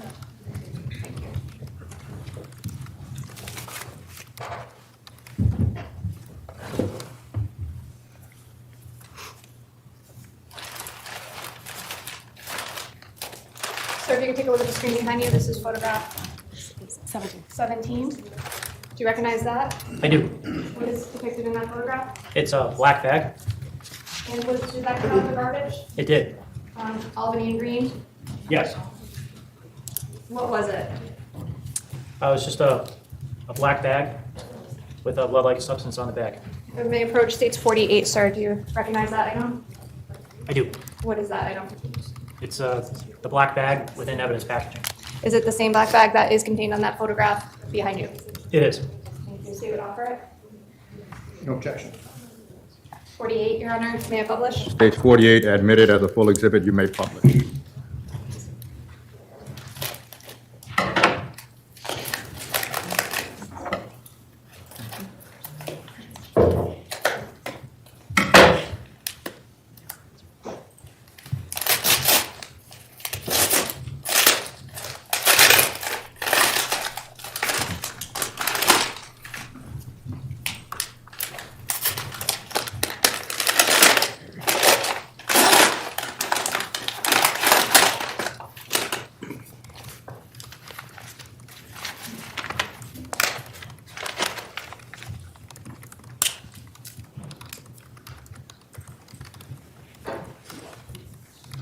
Is this the item that came out?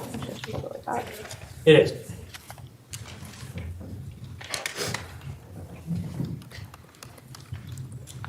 Sir, I should ask you, why the brown paper bags? Why are things packaged in brown paper bags? Brown paper bags is the best way to preserve these types of evidence. It allows the material to breathe. Does it, if it was placed in a plastic bag, and could that potentially damage any evidence contained? Sir, take a look at the screen behind you. So that is photograph 18. Do you recognize what's depicted on that photograph? I do. What is it? It's a set of keys that were found within the trash. Those are given evidence exhibit 502G. And did you seize them as well for evidence? I did. Ma'am, what dear?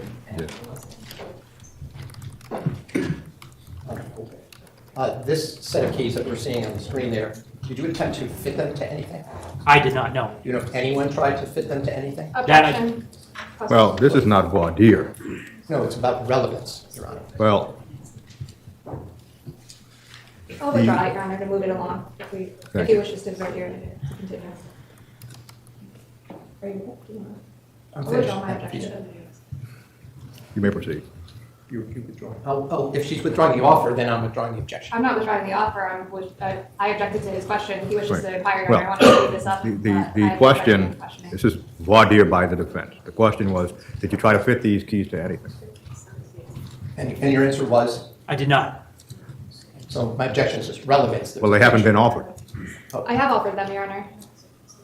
They were seized out of the garbage that day on Albany Avenue. He answered he took a photograph of it and what is contained in that photograph. And In what- that item is what is contained in that photograph that he seized. And what would be the number if you It is 49. offer them? Thank you. And the objection is to the offer, correct? Yes, on the basis of, well, not relevant to Mr. Troconis, but I would also submit it's not relevant to the case. It was something that was found in a garbage bag that is not followed up with anything as far as I know. It's the interpreter. Well, thing. let's walk through this again. The offer's been made. Again. These keys were seized out of the location at Albany and Green. The offer is as a full exhibit. The objection is relevant. Yes, Your Honor, and if I may, number one, anything that comes out of that garbage is in the state's view relevant. If I wanted to introduce a piece of rice, I would be here asking that and be up to the court to make that call, because I do feel that anything that is contained in that garbage can is pertinent to this case one way or another, whether excluding or including in this case, but also just for the fact that for the police investigation, my offer would be, Your Honor, that the police did take steps with respect to these keys after they were seized. So that will come in as well. So with respect to the offer of proof, this is the Exhibit 49 is the item that is seized on that day on May 30th at Albany Avenue. The witness testified that he took a photograph of it, he labeled it, and it was seized as evidence. So the state would offer it. Well, however, in each of the other offers, the state asked what led you to seize the particular item. The court did not hear that question with regard to this item. Well, to be fair, Your Honor, I don't believe I asked that until after. With respect to the ponchos, they had been admitted without objection from counsel. So then I proceeded to ask specifics with respect to the item. So if Your Honor wishes, I can't continue more with respect to this, but I can ask. Well, the court is going to sustain the relevance objection because simply retrieving the item from the garbage may have been the decision of Sergeant Dugen, but the relevance is not clear, so that's sustained. Okay.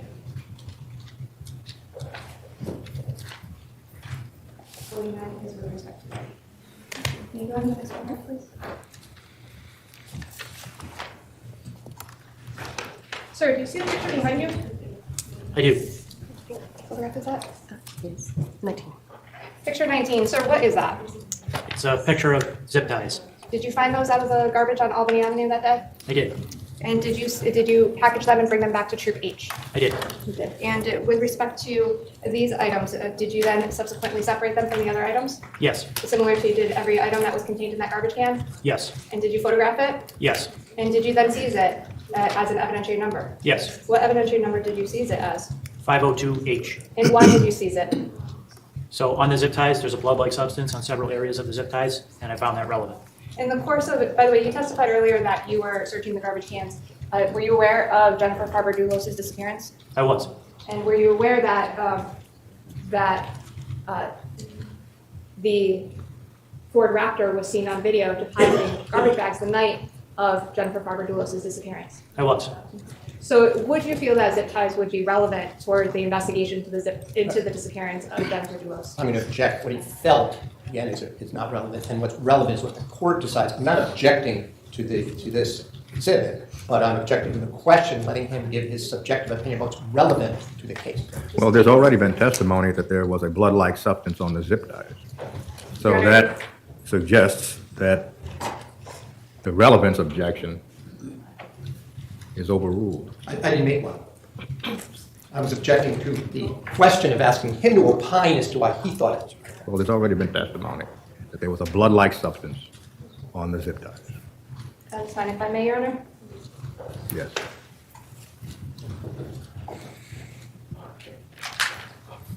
So I'm going to show you what's been marked as States 50. Do you recognize this item? I do. What is contained within this, or what is this item? It's the zip ties contained within evidence packaging. And are these the zip ties that you seized out of the garbage that day on Albany Avenue on May 30th, 2019? They are. Are they the zip ties that you saw the blood-like substance contained on them? They are. And are they the zip ties that you seized for 502H? Yes. I would ask the publisher at this time. Yes. Thank you. It's just me get to 5 memberships. Thank you so much. Sacred Owl, Susan Sheehan, Tweety Fan, Lee Kaywood, Debbie Cotton will all get the memberships. Thank you so much. Now, sir, did these also go to the lab? They did.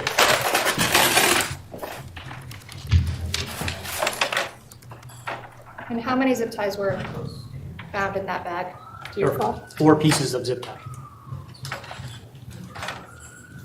Now, you say pieces. Why do you say that? Because the zip ties were cut. If I can, could you please put on some gloves, sir? If I may.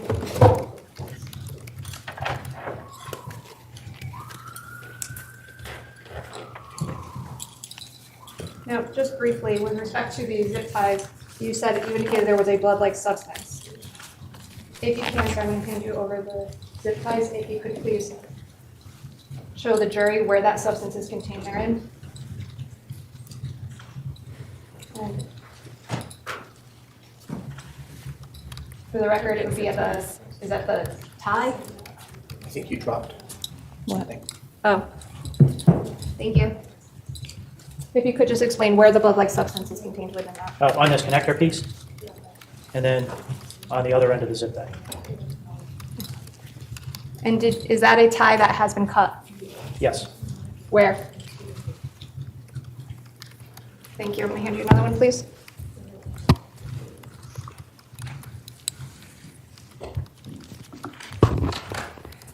And by the way, if I can, just to be clear, these have little tags on them. The one you looked at, is it labeled 52-2? Yes. And what is the one that you have in front of you? 52-4. If you could take a look at 52-4 for me, please. Is that one cut? No, it's not. Okay. And does it contain any of the blood-like substance that you saw that day? It does. If you could please point to where it was. And is that at the end? It is. Thank you. I'm going to show you 52-3. If you could take a look at that. Is that zip tie intact or is it cut? This zip tie is intact. And is there any blood-like substance on that zip tie? There does not appear to be. Did that zip tie go to the lab as well? It did. I'm going to show you, see it's 52-, well, what's been marked as 52-1 along with it. Is that zip tie intact? It is. And is there any blood-like substance on there that you could see today sitting here 4 years later? It does not appear to be, no. If you could take a look at the screen behind you, sir, with respect to the photograph that was at that back. Thank you. If you can, sir, do you see the zip ties depicted in that photograph? I do. Okay. Now, you indicated there were two that were cut. Are the two that were cut depicted on that photograph? They are. If you could please stand up and point to it for the jury. And the other two, were those intact? Those are intact.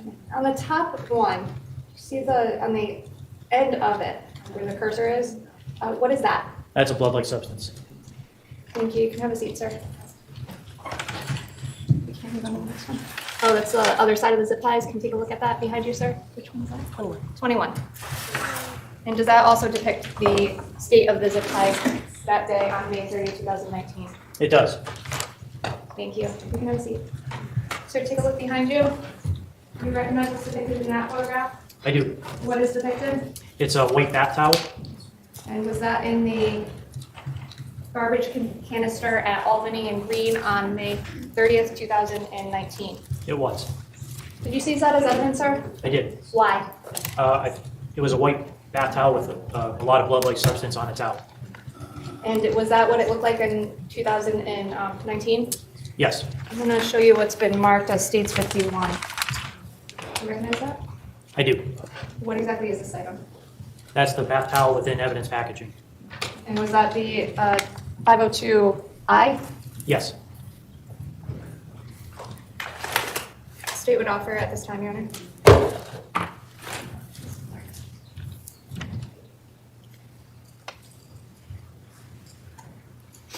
No objection. And what is the exhibit number, please? 51. States 51 admitted as a full exhibit. May I publish? Yes.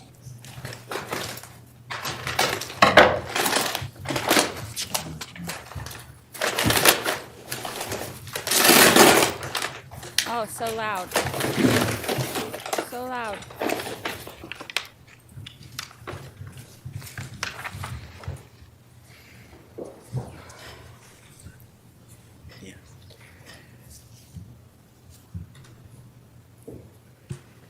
Sir, is this what the towel looked like that day back in 2019? It is.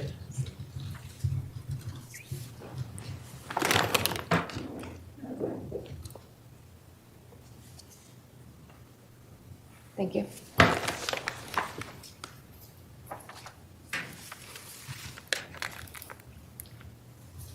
Did this also go to the lab? It did.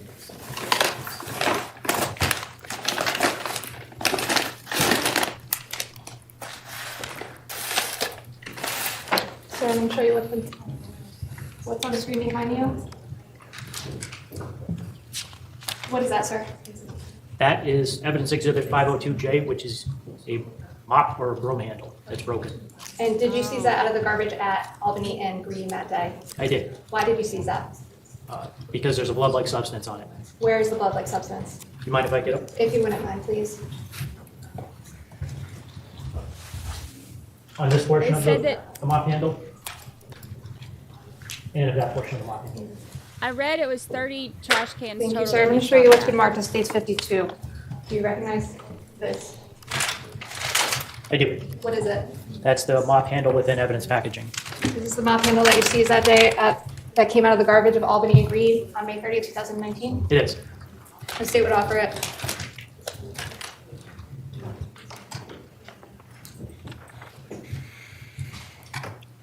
No objection.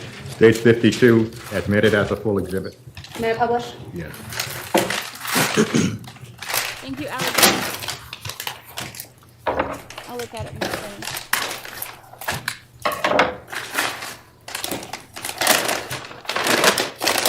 Sir, did this also go to the lab? It did.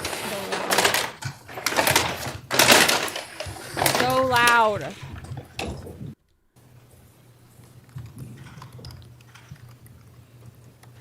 Yeah, there's a No, sir, there's when you a indicated on the lot photograph of evidence what against him. area had a blood-like stain, if you could, if I hold it up here, if you could please show the jury on the actual item where you saw the stain. So is that in this area? About the handle, Yes. said? Was it bent in this position? Correct, yes. And what about this piece here? Was there anything attached to it? No.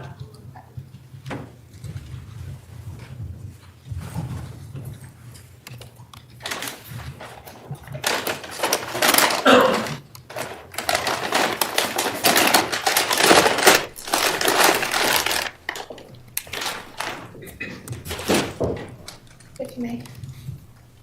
So I'm going to take a look behind you. Do you recognize that item? I do. What is depicted in that photograph? It's a set of trash bags. Did you seize that as evidence in this case? I did. Why did you seize that as evidence? I found that relevant, and I knew, based on information given to us, that the person of interest had dumped trash within trash bags within the trash receptacles on Albany Ave. So you were actually aware at the time that they were in garbage bags? Yes. So did you seize the garbage bags themselves? Yes. Is that one of the reasons why you seized 502K? Yes. And do you know how many bags are contained in 502K? I don't. Okay. And is it knotted in the middle? It is. It is. Did you find that unusual? I did.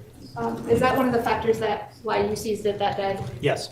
And was that contained inside Albany Avenue and Green on 5/30/2019? It was. May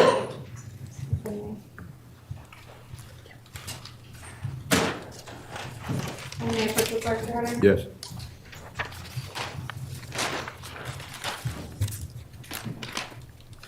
No, with respect to the garbage bags that you were informed that the suspect, were you informed it's Fotis Dulos?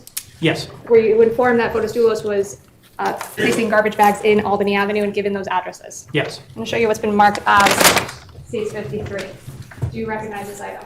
I do. What is this item? That's exhibit 502K, which is the trash bag within evidence packaging.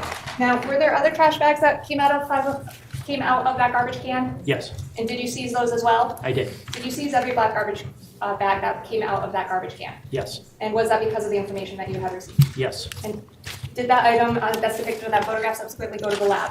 Yes. At this point, the state would offer 502K, which is 53. Now, there are going to be items I believe in here that will be ID as well, so I would just ask counsel to. Before it's open, may I have one here, just a couple of questions, clarification before I decide whether I'm going to take a position. You indicated that you were just asked questions in terms of seizing everything that was in the receptacle, right? Correct.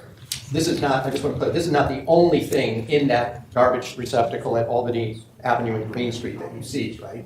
Correct. There are also white garbage bags that were seized? Yes. They're not in here, are they, in this bag that we're about to open? No. They're separate. Yes. And is this the way you found it? I mean, it's maybe spread out a bit, but is this the way you actually found these, what we're seeing on the screen there, in that condition, just two ripped bags? Yes. And there was just a statement made, there were some other things that are in the bag. Was there anything in those two black bags that were shown on the screen at the time that you took that photograph? Not to my knowledge. I'm unaware of that. Okay, so at this time, as I understand, it's only the bags that are being offered? Is everything in 502K? I need to open that and go through it. I cannot. Oh, so, but in terms of what you're, I think go she through the court, probably it's is just too. the bags at this point that are being offered? Maybe if I can just clarify a little bit. So Yes. you never opened these bags? No. Correct? You never looked inside of them, ripped them open, looked to see what was there? No. Okay. You seized those bags as they contain in that item, and then it got sent to the lab. Yes. Do you have any idea what happened after the lab? No. So realistically, Your Honor, all that's being offered at this time would be the items that are seen on the screen, which is the bag tied together. The other, anything that was contained therein, I believe will be going in through the lab as they were the ones that found it. That's what I wanted to get clarification. I didn't know whether there was anything that was observed inside the bags, but if it's just the bags at this point, I'm certainly not objecting. Thank you. What would be the exhibit number? This is Exhibit 53. Exhibit 53 admitted as a full exhibit. May I publish, Your Honor? Yes. Oh, no. Your Honor, I reflect, I don't know what that is yet, so I don't want to agree that everything in that bag is admissible, only the one item we just talked about.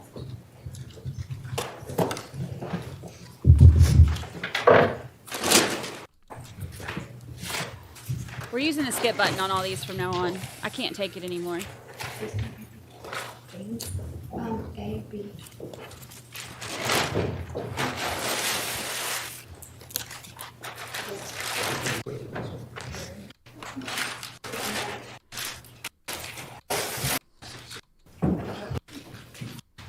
I'm feeling a lot better.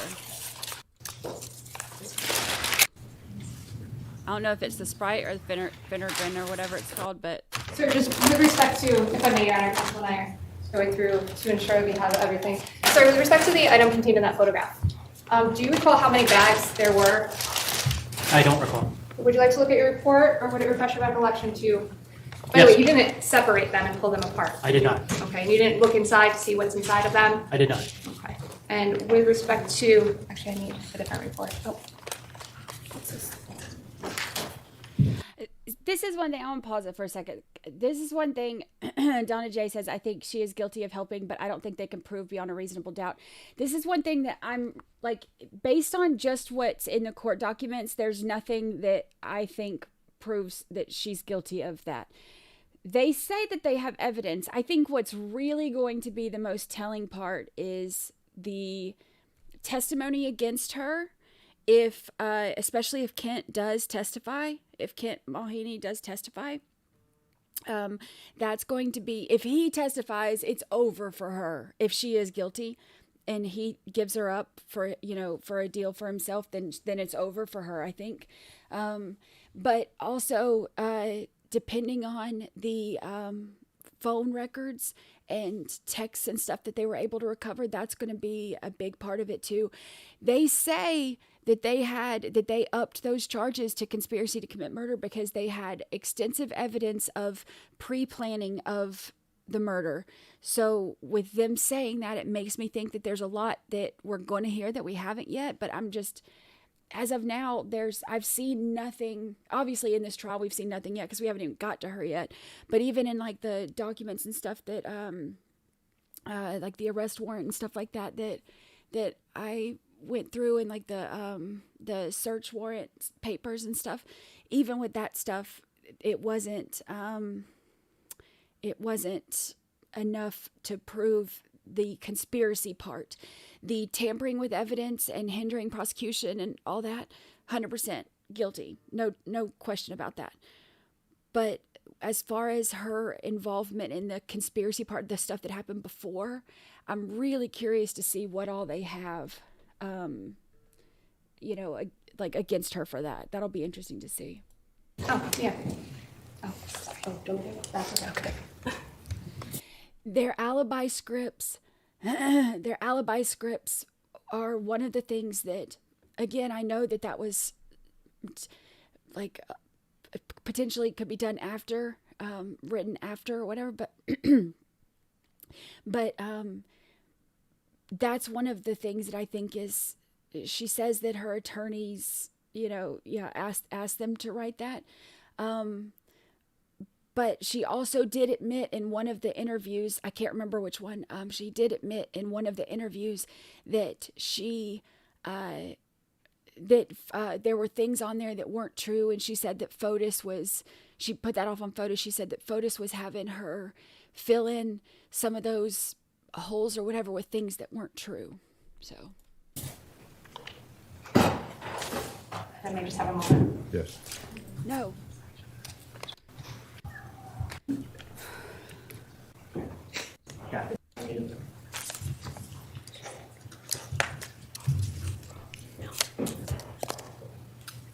So I'm going to show you what's been marked 54 for ID. Please don't read it loud from it, but I'm going to draw your attention to the middle of the page. If you can review that and see if it refreshes your recollection concerning this exhibit.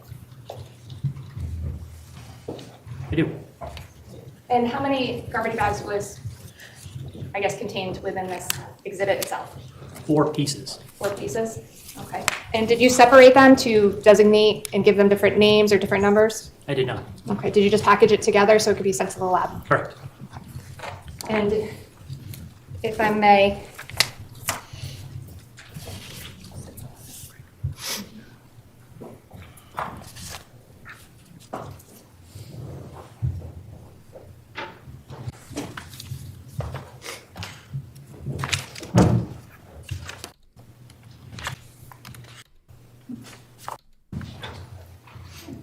Your Honor, may I do one more clarification with the state's permission here? No. When we're looking at the picture, you can't tell whether there's 1, 2, or more bags, correct? Correct. When you wrote your report, you referred to it, and you were just refreshing your recollection. I just want to see, you said you refreshed your recollection, right? I did. You referred to it as 4 pieces of a black plastic garbage bag, right? Yes.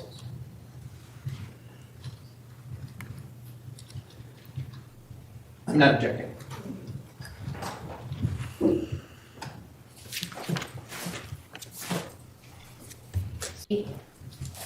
and C, So screen states 51, as the garbage bags as basically which is states 51.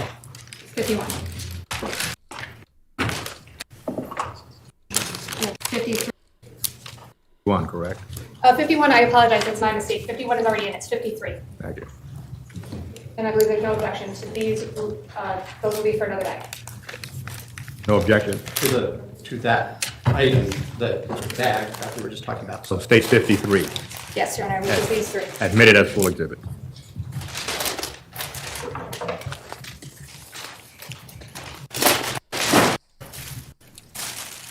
Not. I packaged them just as they were in the photograph.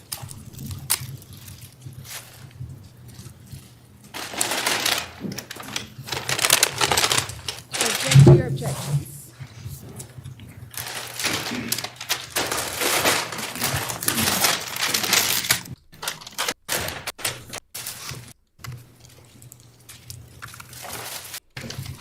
Inside the bag, she may just have a moment.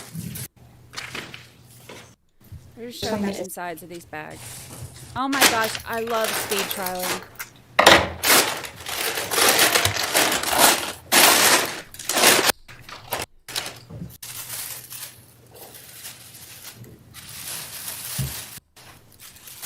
And how many bags did you indicate in your report, sir? 4.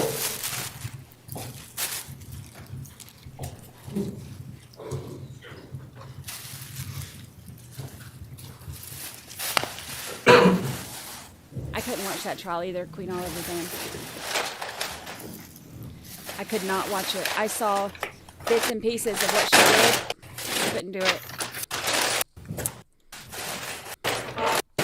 Photograph 26. Thank you. Is that one of the bags that you pulled out of the garbage bag that day? It is. And was that also seized as evidence and given a marker? Yes. And I'm going to move on if I can. Sir, to take a look at the photograph behind you, which is photograph 27. Do you recognize that? I do. Is that an item that came out of the garbage that day on Albany Avenue and Green Street? Yes. What is it a photograph of? A photograph of a paper towel with blood-like staining on it. And did you seize it as evidence? I did. If I may approach, states 55. Do you recognize that item? I do. And what is it? It's the item, the paper towel with blood-like staining, contained within an evidence packaging. Why did you seize that as evidence that day? Found it relevant due to the fact that it had blood-like staining on it. State would offer 55. No objection. States 55 admitted as a full exhibit. May I publish? Yes.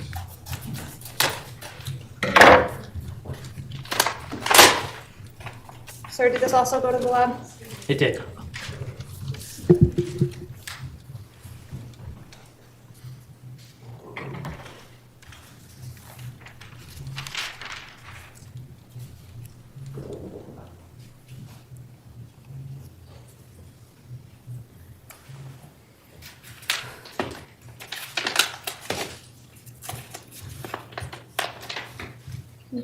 Sir, if you could take a look at the picture. This is 28. 28. Do you recognize what's depicted there? I do. What is that? It's a trash bag with a bunch of vegetation in it, i.e. leaves, sticks. And was that bag seized as evidence as well? It was. Why was it seized? We found it out of place and might be relevant to the investigation. Was any action taken on that item contained in 5020? It was. What was done? It was sent to a laboratory, agricultural laboratory in Bathing. And, well, I'll stop there if I can. Item behind you, which is photograph 29. You can take a look at that. What is depicted on that photograph, please? It's like 2 pieces of white cloth with a blood-like substance on it. And did you seize those 2 pieces that day? I did. And did those 2 pieces come out of Albany and Green They did. on May 30th, 2019? They did. And why did you seize them as evidence? They had blood-like staining on them, and I found them relevant. So may I just approach? I'm going to show you what's marked at C56. Do you recognize that? I do. What is it? It's the exhibit contained within evidence packaging. And by exhibit contained within the evidence packaging, are you It's the white paper cloths in an evidence package. 502P? Yes.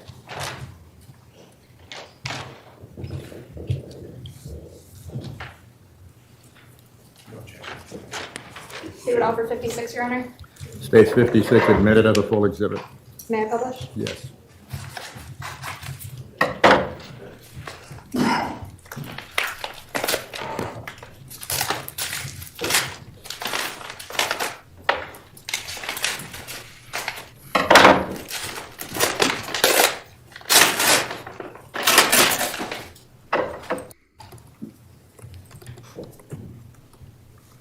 Sir, just to be clear, did you, could you please show, if I may just approach, whether it's on the actual item or the photograph, the items of blood-like stain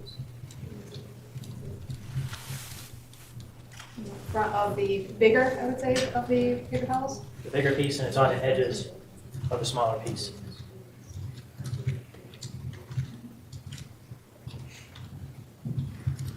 Thank you.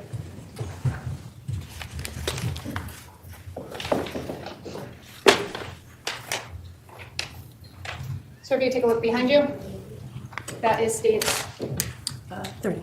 30? 30. I'm sorry, not states 30. Photograph 30 out of states 42. What is that, sir? It's 2 trash bags. Did you seize those as evidence? We did. Why did you seize it as evidence? We found it relevant to the investigation. Why is that? Because the person of interest, or suspect, as you will call it, was dumping items of trash in trash receptacles in Hartford. No, this is the big black napkins. Hello, hello. Yes, if I can. This one has the. Good afternoon. Oh, 80s Music Man's going bowling. I haven't been bowling in a while. That sounds fun. I went in November. I want to go again.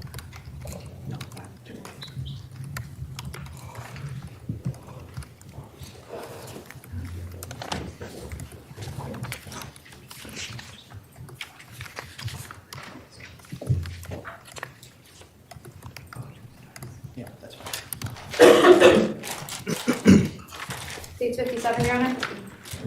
No objection. States 57 admitted.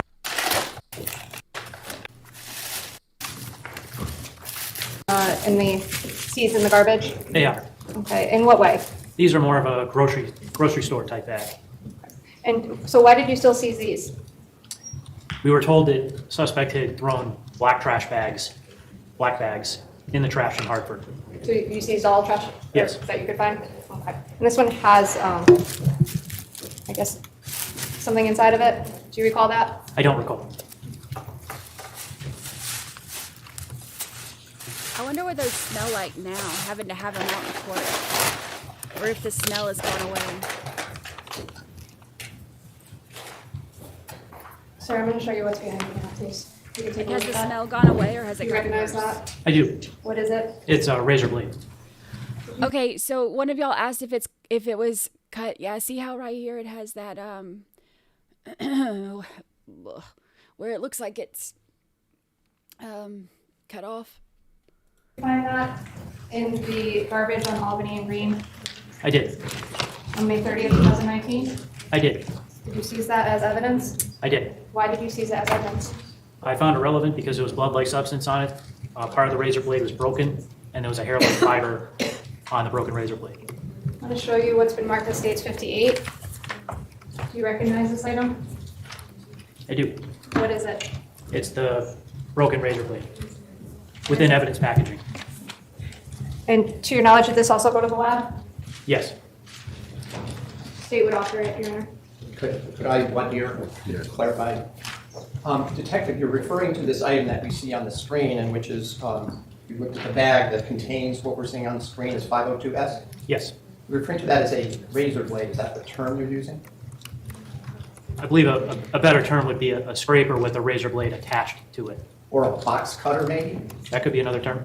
Right, but you're referring to this item as a razor blade. It's actually a tool that's either a box cutter or a scraper that may contain, you said, a broken razor blade within? Yes. That's what you mean by this? That's a better representation. Okay, so you didn't take it apart and see what's inside? I did not.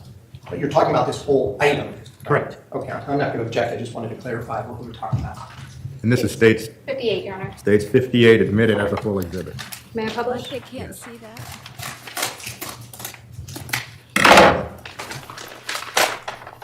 See, that's what's weird about him to me, because he wants to specify that, but he won't let them specify things in the video because he says the jury can see it. But the jury can clearly see that, but he wants to specify that. That's weird to me.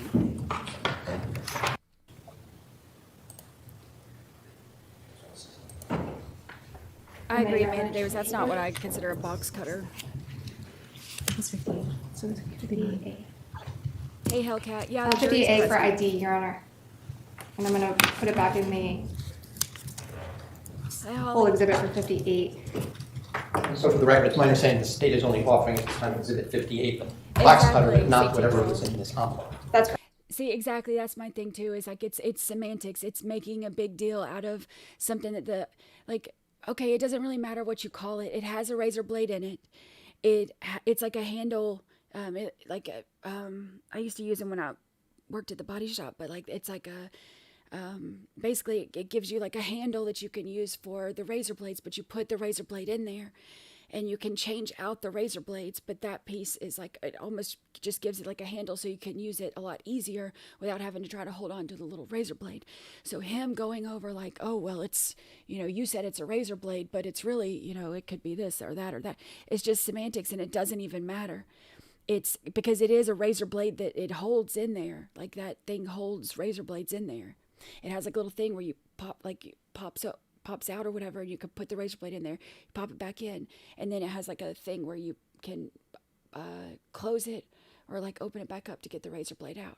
So it's semantics because it has a razor blade in there, but he's like, you called it a razor blade. Well, okay, but what he's saying is it has a razor blade in there.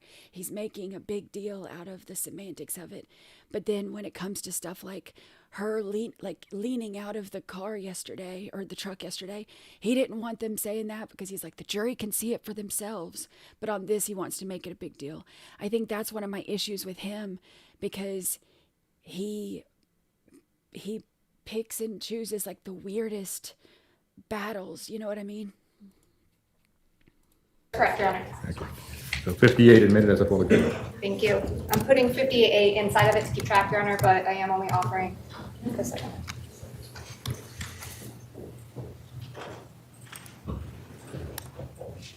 No, sir, you indicated there was a broken blade. If I may approach. What did you mean by that? The top portion here is a razor blade and it's broken.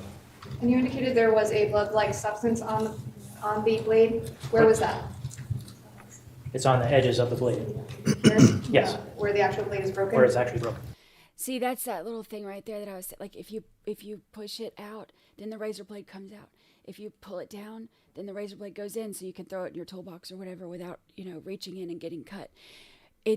But regardless, this is the razor blade that goes in it, so he's making a big deal out of nothing. Yeah, he draws attention to the oddest things. I agree. That's what I'm saying. Like, it's just it's the most unnecessary arguments that prolong all of this stuff that doesn't matter. Sir, take a look at the screen behind you. Do you recognize that item? I do. What is it? It's a screwdriver? Did that come out of the garbage at Albany and Green? Yes. Was that on May 30th, 2019? Yes. Now, did you seize that as evidence? I did. Why? Because there was a blood-like substance on it. And where was the blood-like substance? On the, can I get up and show you? If you could, please. We used them at the body shop I worked at, too. It appeared to be on the shaft portion of the screwdriver. Just such a weird thing to argue. If I can, sir, I'm going to show you what's been marked as States 59. Do you recognize this item? Yes. What is it? It's the screwdriver within evidence packaging. Is it the screwdriver that you took out of the garbage on Albany and Green? It is. The one that portrayed on that photograph behind you? Yes. State would offer it. No objection. Is that States 59? Yes, sir. States 59 will be admitted as a full exhibit.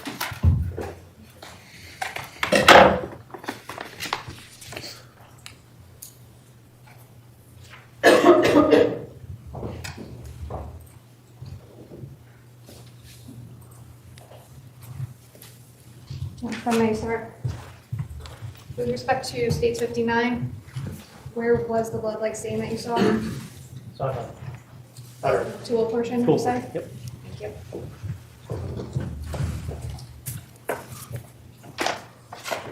Yeah.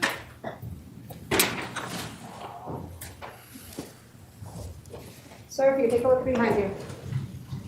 Do you recognize what's depicted on that screen? I do. Oh, this What is makes me depicted on that sad. screen? It's a white-colored bra with blood-like substance on the bra. And if you can, actually, if you wouldn't mind, I just want, could you go back to That makes me sad. the garbage? Here. Go back to picture 7, sir.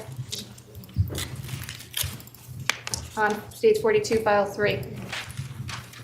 That bra we saw on that photograph, is it contained in picture 7? It is. If you wouldn't mind, please standing up and run through it. Yeah, she tried to If you explain zoom that in right away here. by saying There's part of the strap in the bra he itself. spilled coffee. Now, you indicated previously that you opened that bag. Why that bag? It was already partially opened, so I could see within it. So I continued to open it up, avoiding the knot area.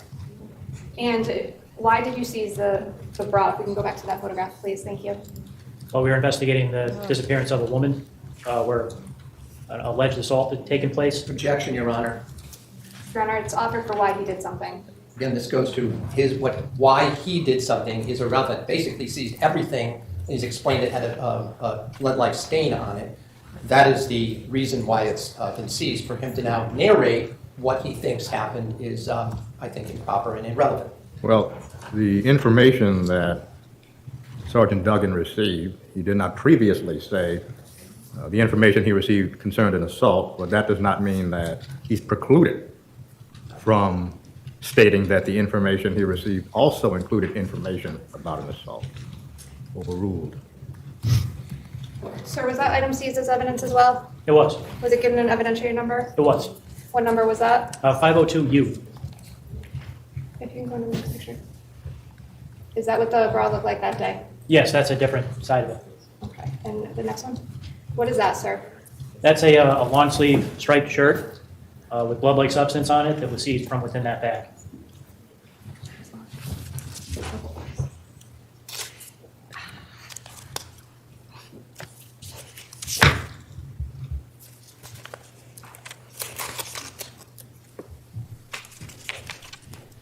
Okay, this is something I thought of too. I want to hear if there were any defects in the shirt, because I didn't see anything about it in the paperwork, but this could tell us more about stab marks versus just the blunt force trauma type thing. Because there's a lot of blood on her. So one of the things that we've kind of talked about in here is it possible that he stabbed her? If there's defects in the shirt, then that could answer that question. Possibly.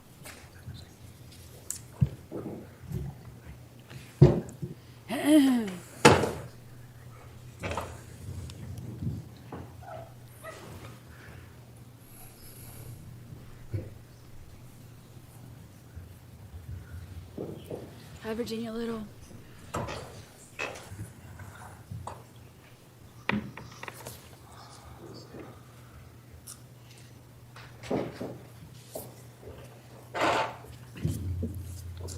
Advocate, that's not what the defense attorney thinks.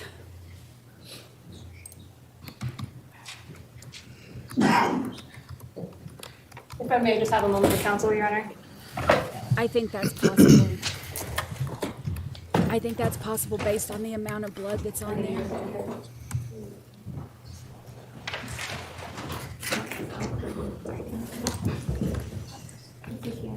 That's awful seeing that. That's awful seeing that.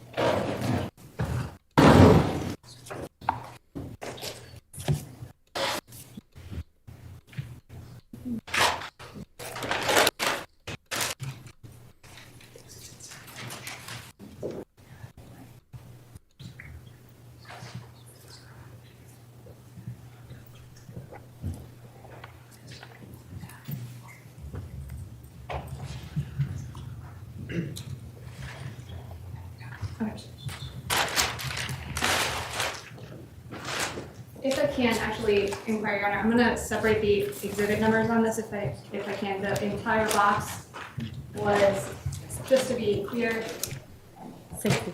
The entire box is 60. That would be just the box. I believe if we can make the 61, please.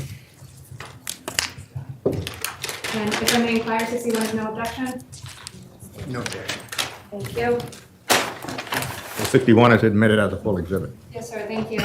And that we have based on the representation of what's in it. If there's something else in it, then We can go through as we open it, Your Honor. These have all been sealed. I have not tampered with that. If you can, 62 is a full exhibit as well. There's no Again, same reservation. We didn't need to open it, assuming it's what we think is in there. 62, state 62 admitted as a full exhibit. Thank you. And 63 is ID at this time, if I may inquire, Your Honor. Yes. Thank you. And thank you very much for moving. Okay, Sergeant Dugen, can I ask you a couple questions about this box? Yes. The fact that her clothes were cut off and her body was never found makes me think that, remember we heard about how Kent Mahoney, his friend, the other one who's charged in the conspiracy to commit murder and all that, remember how he had the shallow grave dug and the bags of lime? It makes me feel like they did something like maybe, you know, and this is just pure speculation. This is pure speculation. But it makes me wonder if they like, you know, did something like dismembered, you know, or something like that, and then used the lime to like try to like break down the body. Because otherwise, you know, if they just got rid of the body somewhere, then they wouldn't have been getting rid of her clothes too. What is it?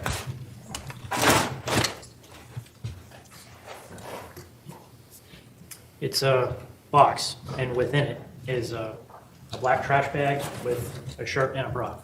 With respect to what is, we saw a photograph of the bag containing the bra and the shirt previously. Do you remember that? I do. And with respect to those three items as a whole, did you seize them together? I believe we seized them separately. Okay. And did you give them a 502U number? Yes. Okay. So 502U would be the shirt. The shirt. 502U would be the bra. I think so too, Marla. Is that correct? Yes. Okay. And 502U would be the garbage bag it came in as well. Yes. Okay. Now, when you package them together, did you package them within the label of 502U? Yes. And if you can, with respect to was a label given onto the box? It was. And what does that label read, please? One plastic garbage bag tied in a knot containing a shirt and bra with blood-like substance, contained within Exhibit 502. Okay, so the shirt and the bra were contained within the bag? Yes. So with respect to all three items, did they go to the lab? They did. Okay, and how do you know that? There's a lab sticker on the box. On state 60? Yes. Now I'm going to show you the inside of state 60, if I can. Specifically for ID, state 63. Do you recognize this item? I do. What is it? That's the black trash bag contained within an evidence bag. How do you recognize it? There's a writing on the bag that says black trash bag, And how do you recognize that writing? because I put it there. So that would be, that's contained in that writing on this bag on state 63? Yes. So what was contained within 63? I'm going to show you, and by the way, this went to the lab afterwards, so you can't testify to anything that happened after you seized it, correct? Correct. And so anything that was contained in here was something you put in? Yes. I'm going to show you the contents of 60. Do you recognize that? I do. What is it? That's the black trash bag.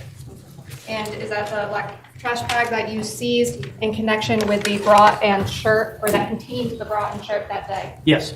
The state would offer it. Your Honor, I had a side discussion. This went to the lab and it's been altered, so I'm going to object at this time until we hear from the lab people, at which point, as long as that foundation is laid, I'm not going to object. At this point, I submitted the testimony without me even having to do a voir dire, it's in an altered state from when he collected it, and therefore I object at this point. It does require some foundation that I would have some questions about.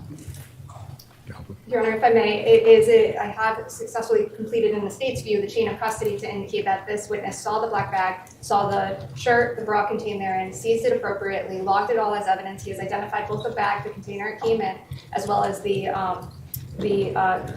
exhibit as a whole. Now, steps on what happened to that item after it left his possession is certainly fodder for cross-examination and further follow-up, which I'm sure there will be, but it goes to its weight with respect to its analysis in the case. It doesn't go to its admissibility. The state has satisfied that, so I would ask it to be admitted at this time. If I may respond, Your Honor, I've been very liberal about not objecting to the fact that many of these items went to the lab. This is one that there was a lot of lab work done on. It does require a chain of custody for that matter, which I understand is going to be done. So I'm objecting. It's not in the condition it was in when it was seized and packaged by this witness. Therefore, he is not picking me apart for ID. They've established the first step, but I believe I'm entitled to show what happened to it, how it was changed, and what it was like when it came back. And again, I am not requiring the state to bring in every person who delivered it and drove it, but there is the lab portion of this, and as I said, I've not objected on that basis to the other items. This is one that there needs to be some examination through the lab people, so I'm objecting that it comes as a full at this moment. Well, the witnesses testified that the bag itself was pulled from a receptacle. Lying. The bag was partially open. Inside of the bag was the bra with blood-like stains and a shirt with blood-like stains. He marked the bag. Counsel's objection is that the bag has been altered. Well, that is not persuasive in determining whether the bag was marked and whether it was the bag that was pulled from the corner of Albany and Green. Overruled. That is 63 as a full. Your Honor, may I publish these exhibits? Well, time is 1 o'clock. Oh, we can pick yes. up at 2 o'clock. Ladies and gentlemen, we will stand in our luncheon recess. Please do not discuss the case. We will resume at, let's say, 2:05. Thank you, Your Honor. Thank you. He said luncheon. He said luncheon, and I think that's adorable. He said luncheon. All right, let's see here. Let me get the afternoon stream.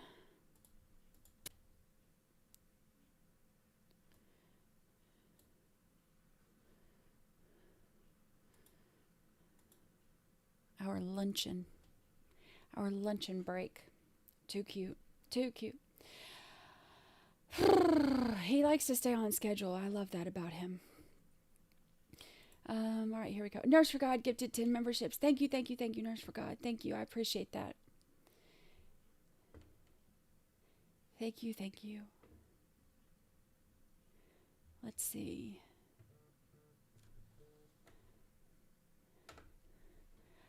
Donna J, Joni Flager, Julie McBride, Zimmy from the bus stop, Emily Suzanne, Joan Parker, Denny Dawn. Hey, Denny Dawn, I hadn't seen you in a while. CMK, Sanisha, we're all gifted memberships by Nurse for God. Thank you so much, Nurse for God. I appreciate it. Thank you. And Twubble, 5 months with amazing Brandi mods and friends. Twubble, we are glad to have you. Happy anniversary. Happy anniversary. Yay. We love anniversaries. Oh, I'm blurry. There we go. Kinda. Good enough. Happy anniversary. We are glad to have you. 5 months down, the rest of your life to go. Yeah, I'm lagging behind, but message is probably still relevant. Liberal about not objecting. Yeah, he tried. He tried to say that. We all know he's full of it, but he tried to say that. I was not coming down. Okay. He tried. Okay. Thank you so much, Fear's Liar. Thank you. I appreciate it. Okay, Amanda, you may resume with your witness. Thank you, Your Honor. I believe he's coming in now.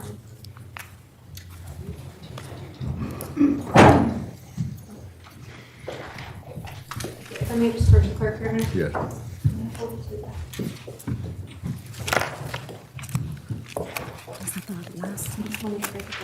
Oh, she's bringing it up now.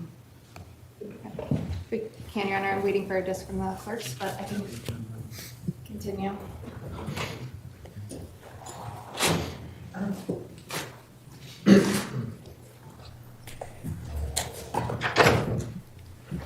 Sergeant Dugen, when we left off, I believe it was with respect to states 60, the box and the contents of the box. Can you just explain again what was inside the bag?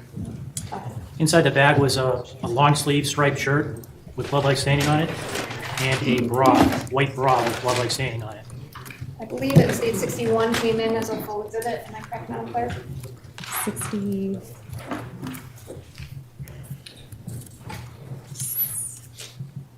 I don't have 61. I believe it did. If I may publish it at this time, Your Honor.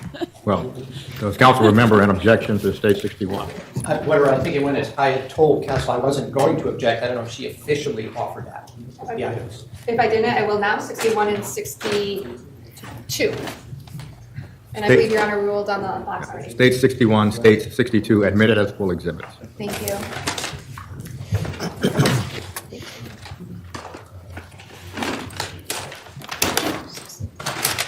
I'm going to open state 60, Your Honor, if I may publish.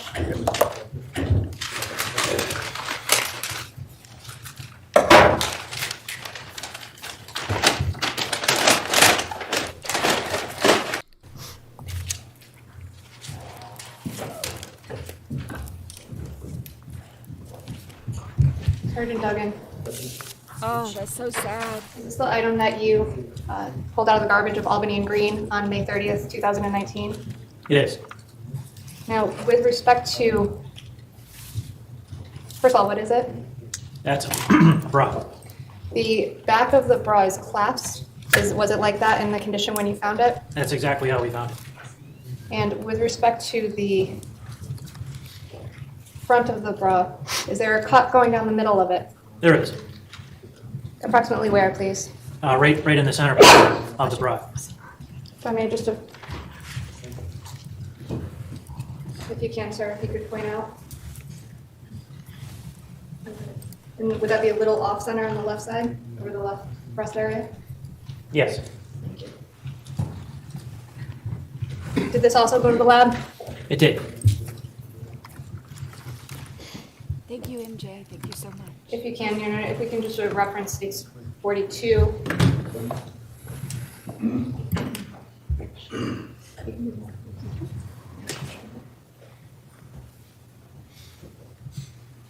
And what photograph? 35. 35? Okay. And there is one more, I believe. 36. 36, thank you. And does the 36 behind you show that cut as well? Yes. Thank you.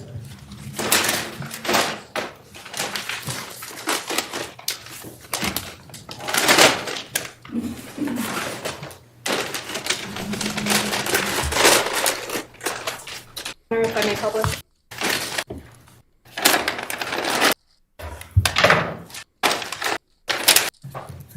Sir, if you could take a look at the screen behind you. Is that a photograph of the shirt that you took out of the garbage on May 30th, 2019? It is. Is that the back or the front?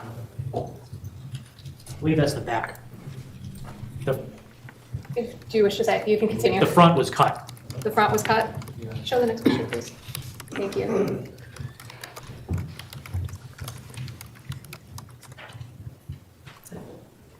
Yes.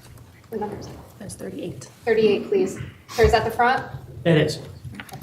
I'm going to show you state 61, I believe.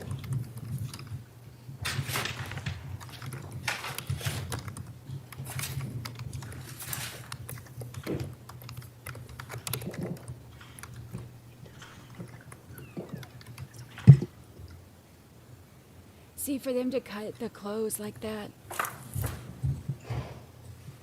If I may, sir, can you please point to where the shirt is cut? It's almost right down the center of the shirt. Are there any buttons or zippers on the shirt? No. So, and what is the brand? It's a Vineyard Vine shirt. And over here, there's some marking. What is that? There's a defect in the shirt.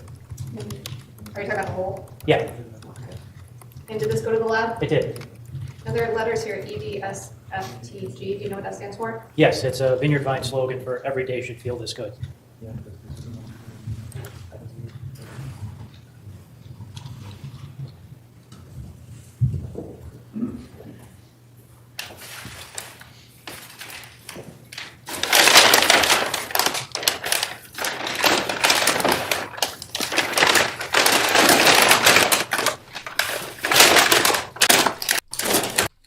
Examination. Thank you.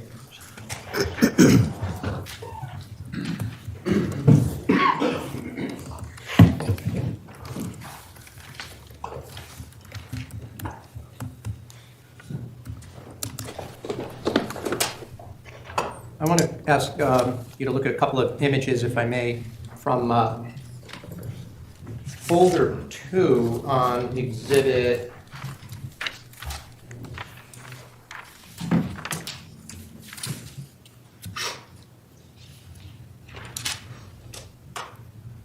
I think it's exhibit 42? 40. No, I think it's 42. Yeah. Could you call up, please, folder 2, exhibit, or photo 5, please? Detective, this is the trash that you said you obtained from a receptacle that, let's be clear, it was at Albany and Adams Street, not Albany and Blue Hills, correct? Correct. Was in this condition when you obtained it, right? That is, it was jumbled together like this? Yes. It was not in a black garbage bag, right? It was not. And so you see in this image a Subway sandwich bag. You see that up in the right-hand corner of this trash. You see that, right? I do. And that was just one of the items that you found in this particular receptacle, loose in that receptacle, right? Yes. You agree that, how did you get all these things out of the receptacle? That is, did you pick them up individually? Did you dump them? Did you have everything scooped out? How did that happen? There were 3 of us. So one held the trash bag open, and the other two picked up the trash bin and poured the bin into our bag. And if you would just go to the same folder, number 1, photograph 1. Here we have Scott's Jamaican Bakery with the green and yellow awning in the background, correct? Correct. And this is, I just want to be clear, the items that we were just looking at came out of the receptacle that's in the foreground of photo 1 from folder 2, correct? Correct. You agree that when you dumped everything from that bag, whatever was in there sort of mixed together, correct? Correct. It wasn't even necessarily in that order the way you laid it out. It's just you collected it all and spread it. Is that right? Correct. You did not test yourself for any DNA, correct? No. You did not test for any fingerprints yourself in the garbage? Nope. And you didn't participate in anything that was done at the state lab? No. Once it was sent there, right? No. But you collected it, you had it turned over to somewhere in the state police evidence log, correct? Correct. And then whatever happened to it before it was brought in here today, you were not involved in that, correct? I was not.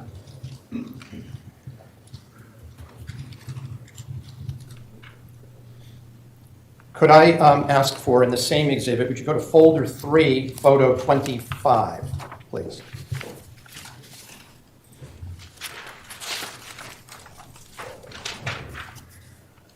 Now we're showing you these are the garbage bags that you described. This is the condition in which you found them on that bin, correct? Correct. And did you mark it as 502K, or did somebody else do that? I did.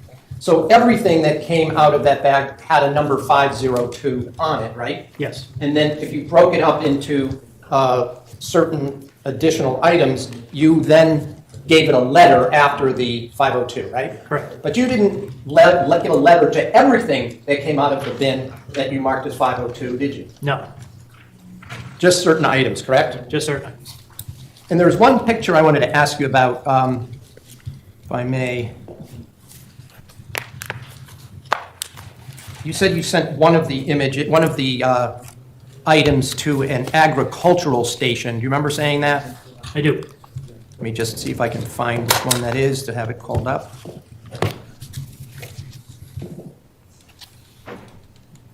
That's not it.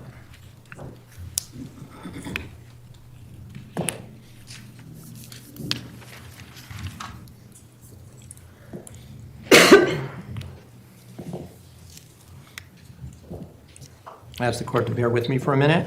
Yes. I thought I'd written down the correct number, but I apparently did not.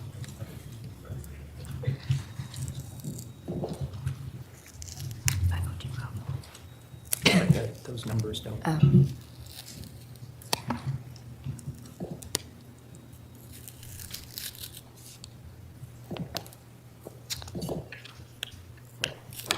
Oh, we can skip forward. Material with looked like some kind of plant-like substance, right? Correct. You said you sent it to some agricultural laboratory in New Haven? Correct. Did you do anything else with that material after that? No.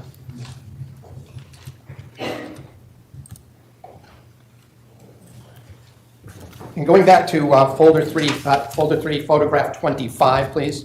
I hope so, Rebecca Johnson. I feel like it'll give us so many answers. Is this this is the way in which you found that bag after it was removed from, I believe it was from, was it Albany and Green streets? Yes. And as you've indicated, you didn't know that there were a couple of small items that might have been inside it at the time, right? No. You didn't inspect it other than take a picture of it, spread it out on the brown paper, and take a picture, correct? Correct. You didn't, for this item, you didn't do any kind of fingerprinting as well, did you? I did not, no. Or any kind of DNA work on it at all? No.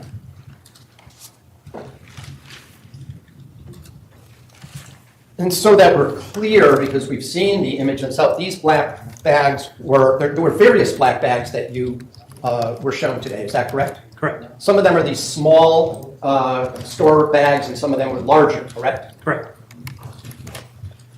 Were the black bags, were they opaque? I'm sorry? Opaque, meaning you couldn't see through them. No, you could not. There were white bags that you collected, correct? Correct.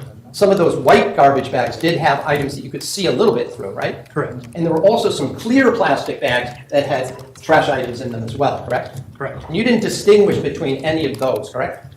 As far as Well, between the items within those bags. they were inspected.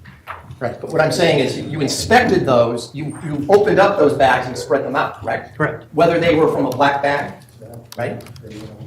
Yes. Whether they were from a white garbage bag, Correct. whether they were in a clear plastic bag, Correct. whether they were tied together, right? I don't believe any of the others were tied together. Well, the one we just saw looked like they were somehow attached together, right? Yes. So whether they were attached together or whether they were separate, right? Right. And when you opened, well, many of them were already ripped open, correct? Correct. And so when you emptied the various receptacles, did you do it the same way, or did you dump them into a large garbage bag or contractor's black bag that you provided or the state police provided? Yes. And you did not seek at that point to separate out individual items before throwing them or dumping them into the garbage bag, correct? Correct. So while we were dumping, some of those items did come in contact with each other, correct? Correct. And you couldn't tell us today which ones touched and which ones didn't, right? No.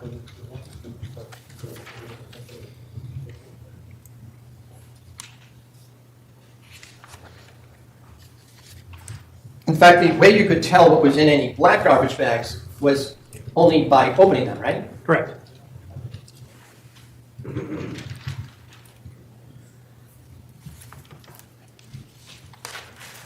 Just have another moment, Judge. Yes. No.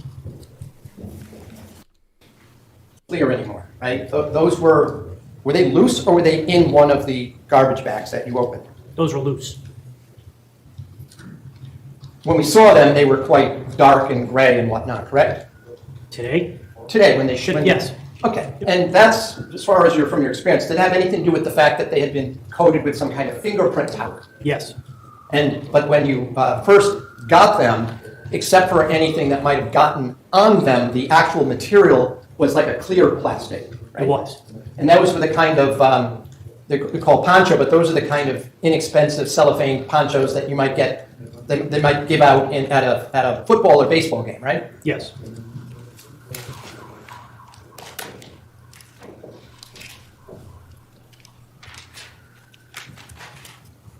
That's all I have, thank you. Nothing further, thank you. Sergeant Dugen, you may step in. Thank you. Your Honor, the state would call Krista O'Reilly to the stand.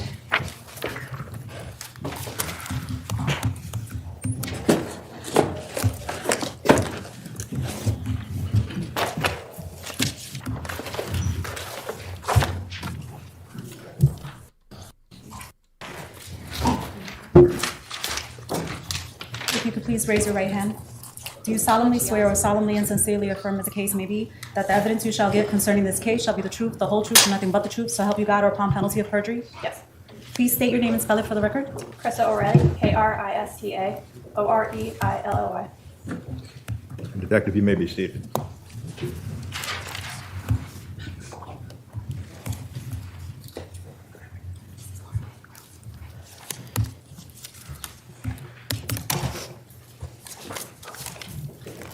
Good afternoon, ma'am. How are you? Good, how are you? Good. By whom are you employed? The City of Hartford, specifically the Hartford Police Department. Are you a police officer? No. Okay. In what capacity are you employed by the Hartford Police Department? I'm a crime analyst in their real-time crime center. Is that real-time crime center also called C4? It is. Okay. How long have you worked at C4? For 6 years. And can you just explain briefly what an analyst is? We provide investigative support to both patrol and the detectives within the department. Could you, in what way? We have the capabilities through technology and our training to provide support through video forensics, cell phone forensics, DVR forensics, basically a bunch of different types of technology. And as an analyst, can you briefly describe some of your training and experience? Sure. I have intel training through the military, as well as going through a crime analyst class to the military as well. During my time at Hartford PD, I was trained through DVR forensics, cell phone forensics, cell phone mapping, and that's about it. And you mentioned the military. What branch of the military did you serve? The Army Guard. And I'm going to draw your attention to the time period of end of May, beginning of June 2019. Were you working at C4 during that time period? I was. And in the course of what was your job at C4 during that time? Crime analyst. Did you review any third-party videos for in the investigation to the disappearance of Jennifer Dulos? We did. And I did. With respect to third-party videos, what does that mean? So part of our job also, we've got city cameras that we have access to. We also will go out during any type of incident to pull video from, whether it be a storefront or a residence. They have their own personal video cameras, or the store's got their cameras. So that would be what we consider third-party video. We also have the ability to request video through other means, such as the buses in our city. They're equipped with about 6 cameras. I don't think With so. respect to the bus transit system in Hartford, did they have video surveillance on their buses? They do. And did you request any video off of that bus? I did. Oh, the Why bus did you do that? videos. So there was a point in time where we were tracking the truck coming down Albany Ave, eastbound. It turns southbound onto Milford Street, and then we don't see it resurface to Albany Ave again until on our cameras at Albany Garden. So there's a point in time, 5 or so minutes, that we don't have view of the truck.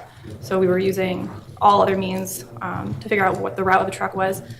So we thought of the buses as a common practice in our office. So we sent out a request to CT Transit for the time frame, figured out what kind of buses, what bus numbers were in the area, and put the request through them. Now, did you review any of the video from C4 of the Ford Raptor on Albany Avenue? I did. Did you review, what day did you review that? We reviewed it, I believe, on May 29th. And then I sent the request to CT Transit on June 3rd for the bus video. And in your review of the Ford Raptor on Albany Avenue, did you watch the vehicle on Albany Avenue turn onto Milford Street? I did. And what about Albany Avenue around Garden Street? Yes, we see it again. And Albany Avenue around Green Street? Yes. And Albany Avenue around Adam Street? Yes. And were you asked to create a map showing those stops? I was. It was created to help the detectives that were going out to search the garbage cans, figure out a better area, and also potentially look for more third-party video. If I may approach your honor. Yes. I'm going to show you what's been marked for ID as State 64. Do you recognize this document? Yes. What is it? It's the map that I created. And when you say map, how did you create it? So I was given the map, the foreground part of the map, by our mapping professional in our office. He's got the ability to map out the garbage can locations in the city, as well as he was the one that was able to put the arrows that you could see on there, the route that we determined that the truck took. And then so once I got that base layer from him, I put screenshots of the truck as well as timestamps to help the detectives, like I said, search the area that was unknown of the route. I thought the timestamps would help for pulling video potentially. If the truck was found to be coming northbound back on Albany Ave, having a timestamp would make it easier to pull video. And with respect to the screenshots, how did you create them? I just took snippets from our city cameras. With respect to, I apologize, 64, the shaded area in the middle. Yep. What is that supposed to do? So the shaded area is the area that is basically the unknown area. It shows any particular route that the truck could have taken to get back to Albany Ave. We lose it out of our city camera view from the Albany Blue Hills camera when the truck turns south on Milford Street. And then we don't see it again until our camera at Albany Garden. But it was unknown how the truck got back to Albany Ave at that time. And did you create this to assist in describing the route? Yes, describing the route and to locate additional garbage cans that might have been used, as well as pulling additional video to help support it. I would offer it, Your Honor. May I inquire? Do you have any objection? No objection. State 64, admitted as a full exhibit. Thank you. No, Your Honor. 64. It's 64. Can I inquire, Your Honor? I'm switching now to the Elmo, and I am going to press the wrong button. Do you know which one it is?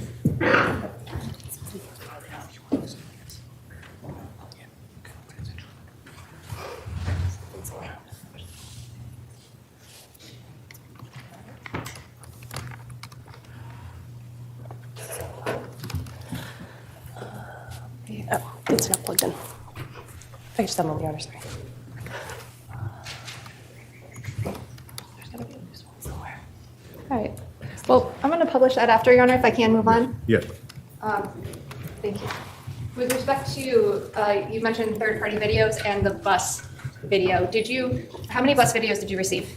I received 3. And was there a specific time that you were requesting?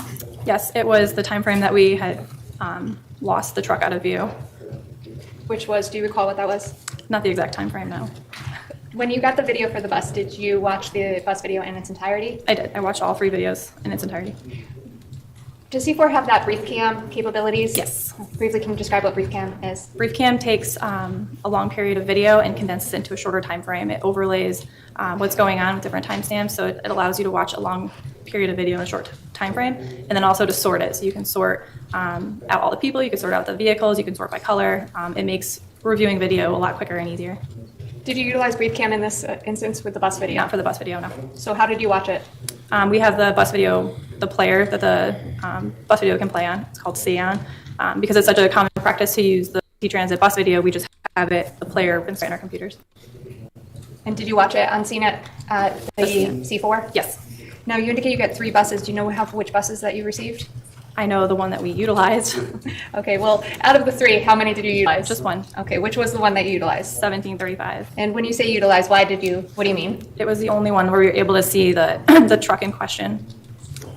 I'm going to show you, well, if I may just have a moment, Your Honor. Yes. All right, if I can, Your Honor, 65, no objection. State 65 admitted as a full exhibit.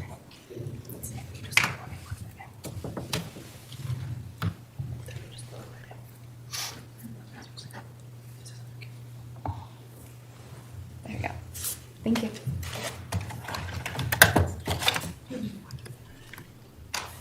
Thank you too very much. And her name.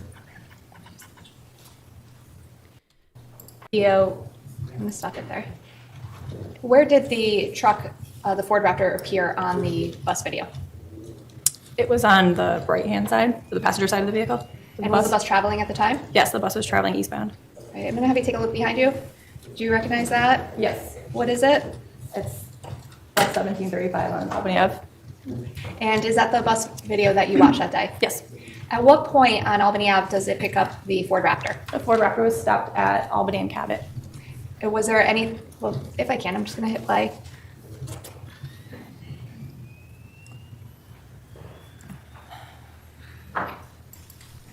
Ma'am, did we just see the Ford Raptor? Yes. Stopped at Albany and Cabot?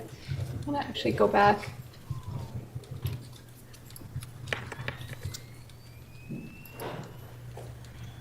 Do you see an individual in the back of the car as well? Yes. And what does it appear to be doing? Objection to what he appears to, again, jury has seen this now multiple times, this. Well, just the grounds, counsel.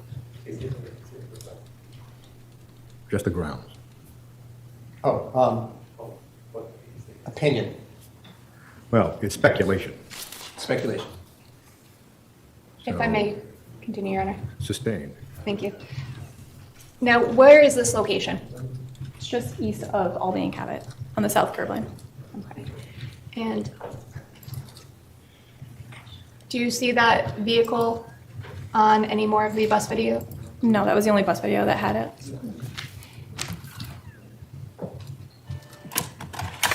And, yeah, if I may just take one more opportunity to try that video. If not, Your Honor, if I may, Madam Clerk, see Exhibit 33.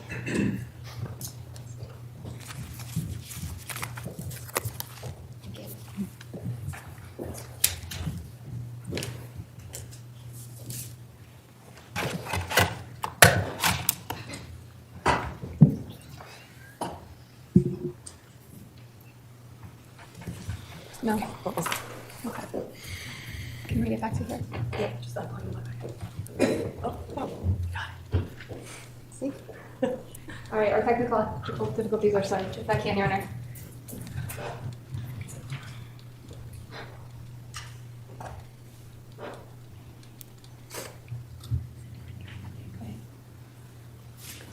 And if you wouldn't mind getting up to the screen behind you and just pointing out where the vehicle first appears on the map, time-wise.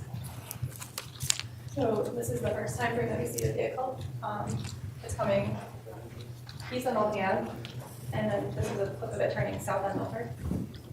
So this would be east on Albany Ave, and then south, the blue line is showing the route down Milford. And what about the shaded area? Is this the shaded area you were talking about before? Yes, this is the shaded area. So if if the truck was traveling south here, this is Homestead Avenue, and then we don't see the truck again until this little yellow dot shows our camera at Albany Garden.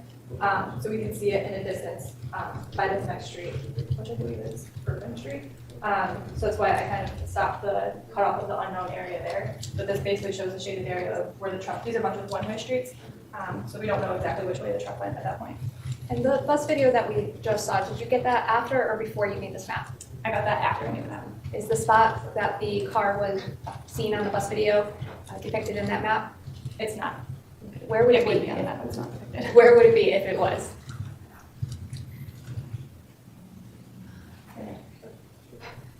And what street is that? Albany Ave. Thank you.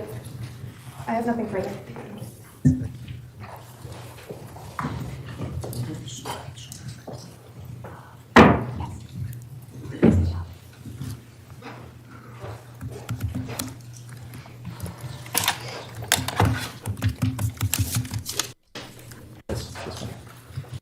So as I understand it, this shows just the area where you caught the videos of the Ford Raptor, correct?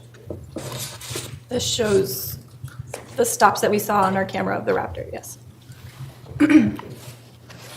Well, when you say stop, so for example, south on Milford Street, the picture down in the left-hand bottom, that's just driving, right? Correct. It's from the same camera view as the picture above it. Well, you said that these were just the stops. It's not stop, is it? No, it's not stop. And the same thing with east on Albany Avenue, just above that. It's not a stop, that's just the camera captured the vehicle traveling, right? Correct.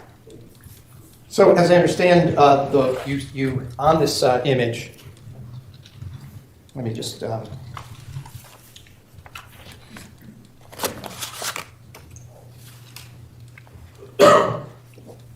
if you look at, can you see my marking? Yes. All right. So if you, this is Albany Avenue traveling along here, correct? Yes. And you're from you don't live in Hartford, No. do you? But you've worked there for how long in Hartford? 6 years. And you're familiar with the city of Hartford, right? Yes. And you're familiar with Albany Avenue, Route 44, right? Yes. So if we travel just down here, we get to the Dunkin' Donuts Stadium where the Yard Goats baseball team plays, right? Yes. And if we go in the other direction, up towards the left upper corner of this image, we get to right about here is West Hartford, right? Just past the cameras. A little bit further, but yes. Yeah, and then just below this image here that you marked as 1932-01 East on Albany Avenue, there's a blue line that then is behind this image, and it continues down here. That's the Park River, right? I'm not sure. Okay, well, you know there's a little river that separates Hartford from West Hartford, right? Yes. And then right up in this area, that's where the University of Hartford is, correct? I believe so. All right, I'm not really familiar with it. Yes, but you know, part of the campus is in Hartford and part is in West Hartford, right? That's right on the line, right? Yes. And then if you continue just about a half a mile off this image, you're in Bishop's Corner in West Hartford, right? I don't know if it's a half mile, but yes, it's over there. All right, it's about 5 minutes to that location, right? Depending on traffic, right? Yes. Okay, and that's where there's like shopping, there's gas stations, right? Mm-hmm. You got Yes, it? sorry. And there's that's where the Starbucks is too, right? Yes. Okay. So when I'm looking at this image here, let's go back to just the image here. You indicated that you saw the vehicle as you were looking at it when you created this, turn down this street right here, right? No, that was the cutoff. So it turns south on Milford with a blue arrow goes down. Over here, right? Just one east of that. Yeah, is there a reason then that you drew a line here? Because it's a shopping plaza, so there was no road to travel. Fair enough. So, but in any event, you saw the vehicle go down this street. What street did you indicate that was here? Milford Street. And although you didn't look at any cameras along this street, this is Homestead Avenue in Hartford, right? Correct. And it runs basically parallel to Route 44, right? Correct. And if you go in this direction, it actually intersects with Albany Avenue right near the West Hartford line, right? Yes. And in then this direction, it remains parallel, goes down towards I-84 and downtown, right? Yes. Yes? Yes. Okay. Although there are no public, that is city cameras on Homestead Avenue, are you aware of whether or not there were private businesses that had cameras along this stretch here? There are. I'm aware of a gas station at the corner of Woodland and Homestead that I know has a camera. You didn't include any of that imagery, or you didn't try to include any? We didn't. Our office didn't go pull video from there. Okay. Now, I'm going to just call up and I'm going to do this by using the, let's make sure this is actually going to work. I'm going to plug in from exhibit, the transit video, bus 65. And before I do that, actually, could you just put that image back up that we just had up there, please? And that's exhibit 64. Would you zoom in on the top image here? Now this, you indicated, was, according to your diagram, westbound Albany and Adams Street, correct? Correct. And the individual you see in this in the image, without getting into any specifics of it, there's a white shirt on that individual near the trash receptacle, correct? Yes. And then I'll just note there's some kind of a logo on the back of that shirt, correct? Yes. Now the reason I'm asking you that is I'm going to show you what was taken from the bus video. See if it'll automatically, magically switch to that. Okay. Do you see any logo on the back of this individual who's walking towards the trash receptacle? In the still image, no. So as you're sitting here today, I also will note that there's some kind of a, on this particular truck,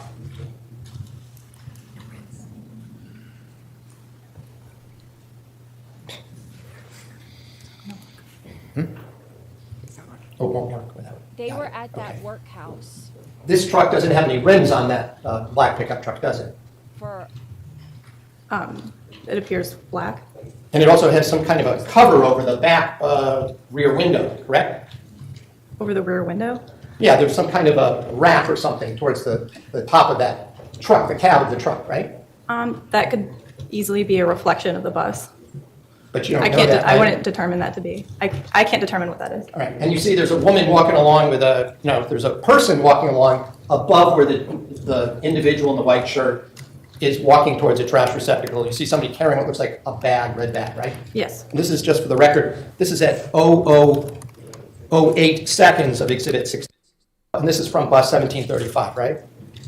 Yes. So, and the time that is indicated on this is 19:35 p.m., right? Yes. So in the absence of a logo on the back of this shirt, you can't be certain this is even the same truck or the same person as in the other pictures, can you? It's a still image of a video. Right. You can't determine that it's not the same shirt. You can't determine that it is the same shirt, I would say. All right, thank you.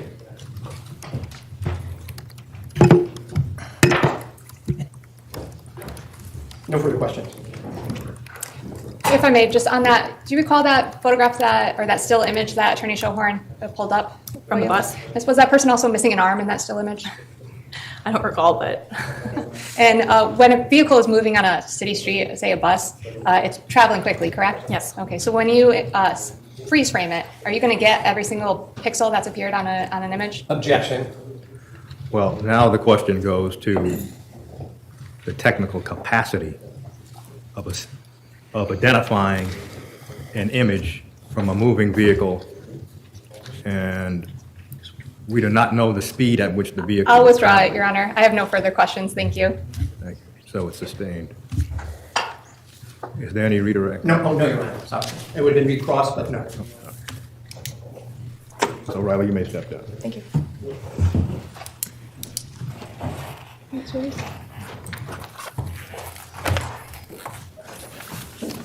My next witness, Your Honor, is Steve Soares. Steve Soares.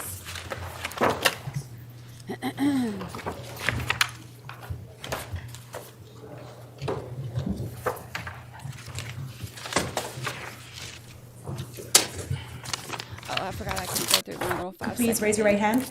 Do you solemnly swear or solemnly and sincerely affirm, as the case may be, that the evidence you shall give concerning this case shall be the truth, the whole truth, and nothing but the truth? So help you God, or upon penalty of perjury? Yes, I swear. Please state your name and spell it for the record. Steve Soares, Stevesoares. And your affiliation? I'm a retired detective of the Connecticut State Police. The detective, you may be seated. Thank you, sir.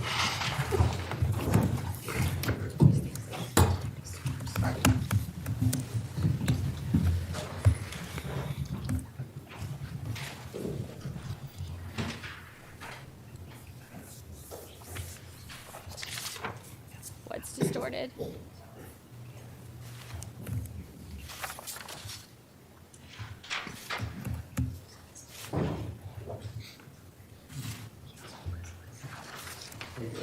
snoring again.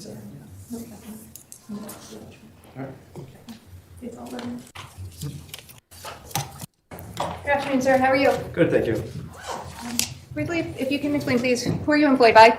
I'm retired from the Connecticut State Police And how long have you been retired? since April of 2022. And when you were employed by the Connecticut State Police, did you have a specific assignment? Yes, I did. What was that assignment? I was a detective for the Central District Major Crime Squad How long were you a detective with the Central District Major Crimes? from approximately May of 2013 up until my retirement in April of 2022.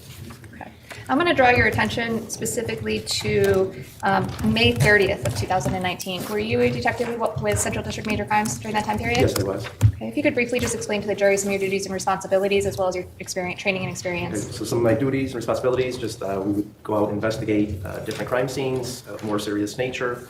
We would also be responsible for crime scene documentation, mapping, photographs, evidence collection, testifying cases, and that's some of the duties we would do, interviewing victim suspects. Thank you. I'm going to draw your attention to May 30th of 2019. Were you working that day as a Central District Major Crimes? Yes, I was. And did you have a assignment to go to a, well, I'll withdraw that. What was your assignment that day? So that day I was assigned to go to a Route 4 quick stop in Farmington to look for some video surveillance. And what was the, were you aware of the investigation into the disappearance of Jennifer Dulos? Yes, I was aware of that. Okay. And was this a request in relation to that? Yes, I was told it was in relation to this case, correct? Now, were you given that specific address to go to, or did you go and find that address on your own? I was told to go to that specific address. And around what time did you go? I don't recall exactly what time, but if I had my report, I'd probably be able to, a little bit more accurate with times at that point. Well, let me ask you this briefly, sir. What was the purpose of going there? To obtain any video surveillance, we were given some vehicles that Fotis Dulos was registered to him to see if we can see any of those vehicles driving by those areas at particular times. What was the vehicle? So it was a Ford F-150 Raptor, color black. And were there any other vehicles you were told to look for? Also a Chevrolet Suburban black. And you were also given a time in the day to look for? Yes. What was that? So that was on May 24th, between approximately 7 o'clock in the evening till 9 o'clock.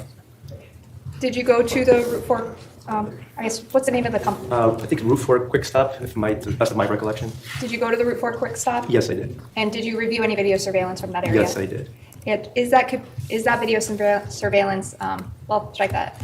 Did you watch that on scene? So we do watch part of it on scene, just to see if we see what we're kind of looking for, if time allows. But yes, that one I did watch part of it on scene. Was the video motion activated or continuous? Continuous. Was the time accurate? That time was yes, it was accurate.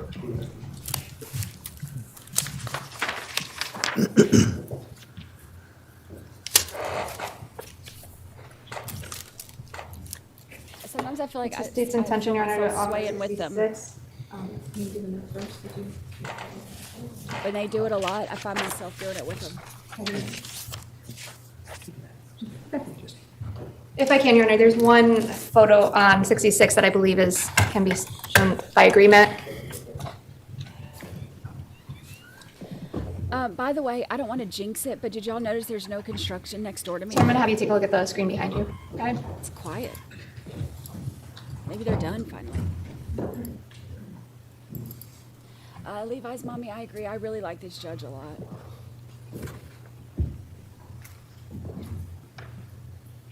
He's got a lot more patience than I think I would as a judge. Sir, do you see that map depicted behind you? Yes, I do. Is the area or the place that you went to that day on May 30th depicted in that map? Yes, it is. If you wouldn't mind, sir, please getting up and pointing to where it is.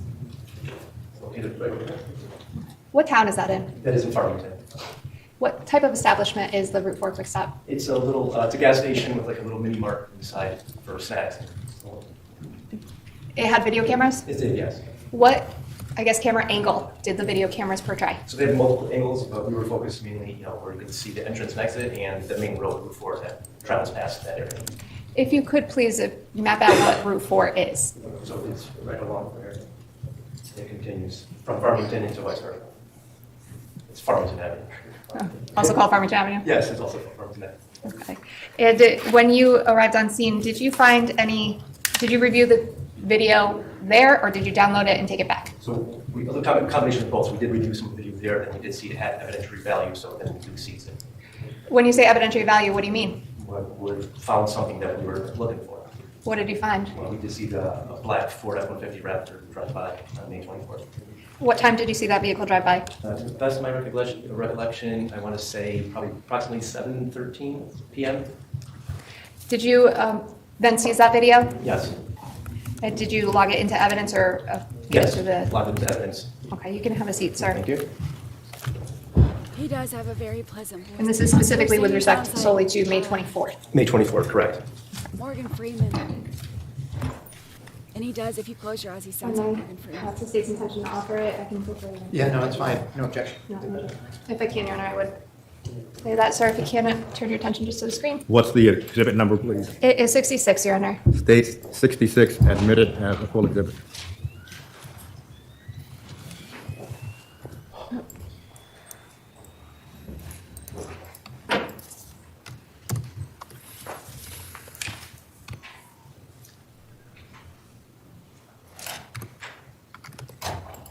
It looks like I'm utilizing a player, Your Honor, if I may just have one moment.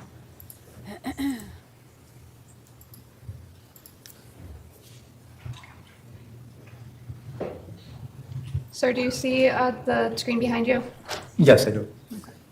Is this the video that you watched and obtained from Route 4 Quick Stop? Yes, it is. And that was the vehicle that just went by. And what time did that vehicle go by at? 1913 or 713? Is that the vehicle that you Correct. stated was evidentiary value? Correct. Yep, the top of the screen, traveling from right to left, black pickup truck. By the way, you don't know who was driving or anything That I else? could not identify who was driving it, no. Okay, and you had, at this point, did you have any substantial role in the investigation into Jennifer Farber-Dulos' disappearance? No, it was an assist. At this What do you point. mean when you say an assist? Western District Major Crime was handling most of the investigation where it occurred, and then when information was developed that some stuff may be up in our area, that's when we helped out in assisting in however we could in that particular area. And is that why you went to the Correct. Quick Yep, Stop that day? our jurisdiction geographically. Okay. Thank you, sir. Did you go anywhere else? Yes, I did. And did you go anywhere else to review or obtain video surveillance? Yes, I did. And where did you go? I also went to Crown Market on Albany Avenue in West Hartford. Welcome to Here's a Liar. Welcome to the family. By the way, did you go to a third place as well? Yes, I did. What was the third place? That was the Chrysalis Center on Homestead in Hartford. If I may have a moment, Your Honor.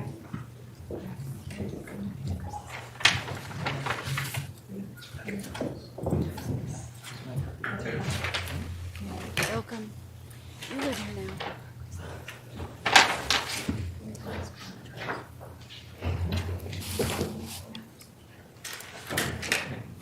If I may just official clerk, Your Honor. Yes.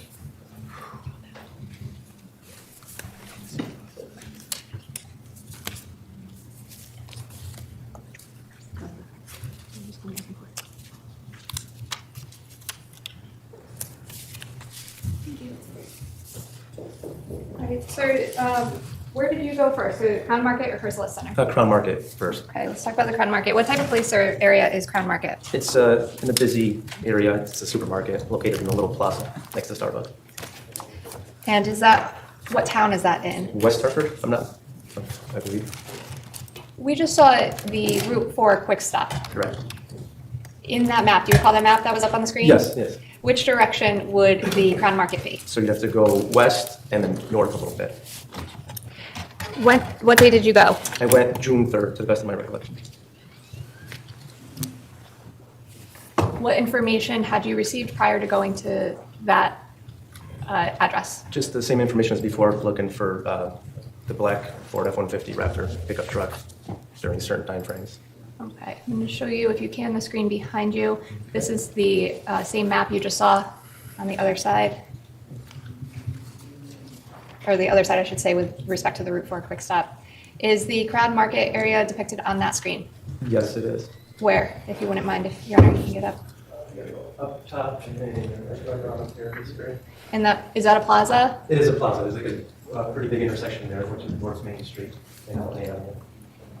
Says Whole Foods Market. Is that one of the markets or? Something in that area, correct? Okay. Now this road here, are we still on Route 4? No, it's Route 44 now, Albany Avenue. All right. And what day did you go there? June 3rd? Were you given a specific time period you wish to review? Yes, we were in approximately the same time frame, about 7 to 9 o'clock. Were you able to review the video on scene? Yes, that one I was also able to review on scene. Was the time accurate? No, that, according to the cameras, it was 4 minutes fast.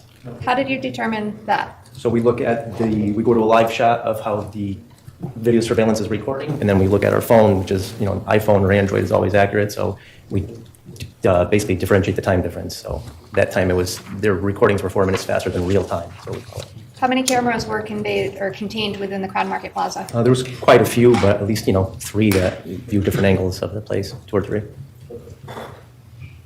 Exterior cameras, and there's a lot more inside, but yeah.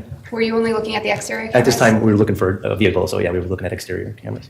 Did you, at that time, go into any of the stores or areas or buildings, I guess, that are in that area? No, just we focused on that one. We saw that they had cameras, and we went in to talk to them, correct? Are there any other restaurants or, I guess, we see the Whole Foods sign. Yeah. Any other buildings and businesses, I guess is the So word. Starbucks is also in that same exact plaza. It's right next door to it. Across the street, there's like a pet supply place, if I'm not mistaken, if I recall correctly. Did you go into any of those stores or businesses to determine if there were cameras? We did at some point. We went through a couple of them. Just sometimes people aren't there, managers or otherwise. So sometimes it's followed up by another detective. But On this day in particular? Yes. What day was it? June 3rd. On June 3rd, did you go into any of those other businesses? I don't recall on that day, but I remember going into the Crown Market specifically. Did you obtain video from Crown Market? Yes, I did. What video was that? So that was the video. You can see the parking lot towards Albany Avenue, Route 44.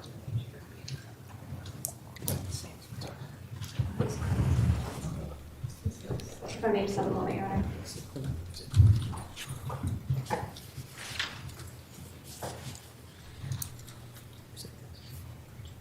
Hi, Ruth.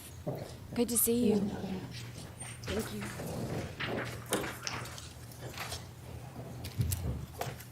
My hands smell like maple syrup. If I may, Your Honor, State's offering 68. I can go further, but I'm just wondering from counsel if that is going to be necessary or. I just want to inquire with counsel for a second. No. My hands smell like maple syrup, but I haven't had pancakes in years. That's weird, right? That's the same. Oh, okay. Yeah, I don't object. So which exhibit number, please? This is now 68, Your Honor. States 68, admitted as a full exhibit. Thank you. Sir, I'm going to show you, if you could look at the screen behind you. It's making me hungry, but I don't know why my hands smell like maple Sir, syrup. what does that depict? So this is the Crown Market on your right-hand side. Starbucks will be to your left, and that's the parking lot that you come in and out of. And that's the street. You can see traffic is Albany Avenue, west to east from left to right. So if you're traveling towards the this right. way, you're traveling into Hartford, westbound. And if you're traveling the other. You're going back towards Farmington, eastbound. Do you see that, or did you see that Ford Raptor appear on the screen? Yes, At what time? at 19:31 hours. Now, you indicated this was 4 minutes fast. Correct. It would be the real time. So 4 minutes, 19:27, so 7:27 real time. Now, where does the vehicle appear on the screen, sir? You can see it just drive by pretty quickly at the top of the screen there on the road.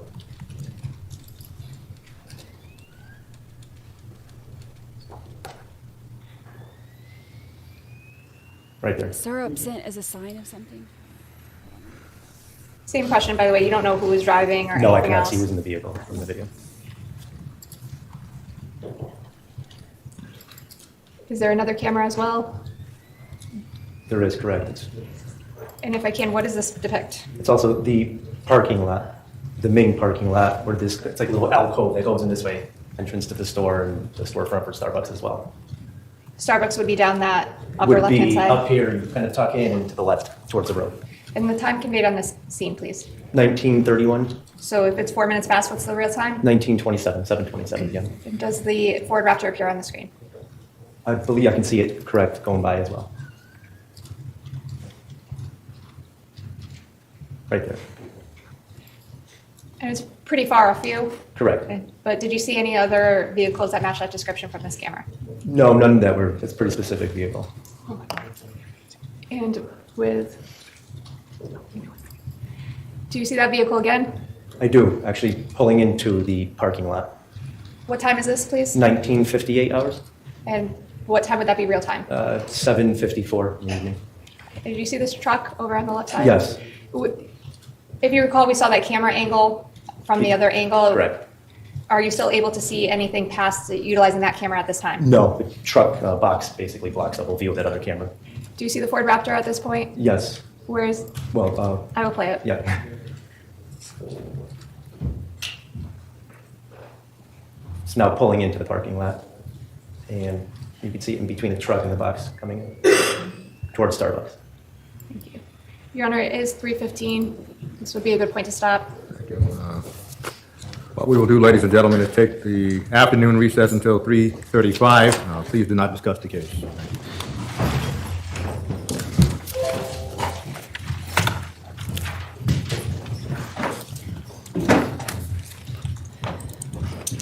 Okay. We can skip through the break. I think it means you need to go to the House of Pancakes. Maybe. This Honorable Superior Court is now. Oh, that was loud. Let's see. This Honorable Superior Court is now open and back in session. Good afternoon. Okay, let's see. Thank you. How many witnesses do you have? I have 3, Your Honor. They're all small videos. Thank you. All small videos. I don't know. I haven't held any candles or anything today.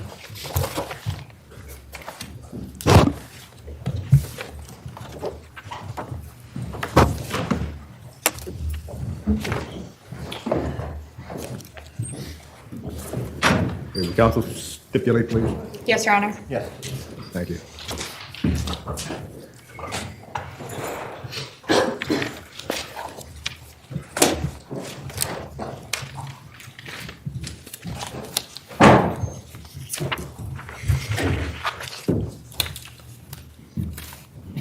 And you may be seated. Thank you, Your Honor. May I inquire, Your Honor? Yes. Sir, when we left off at, I believe the video was the Crown Market video. Yes. And were you tasked with getting video from anywhere else in this case? Yes, I was. Chrysalis Center. Where's the Chrysalis Center? Located on Homestead Avenue in Hartford. When did you go to the Chrysalis Center? Yes, I did. When did you do that? That was June 5th, I recall. Did you watch any video at the Yes. Chrysalis Center? Yes, I did. How many cameras are located there? So to the best of my recollection, I believe 3 cameras in total, 2 or 3. Did you watch all 3? Yes, I did. Did you find anything of evidentiary value? Yes, I did. What did you find? So once again, the black Ford F-150 Raptor pickup truck.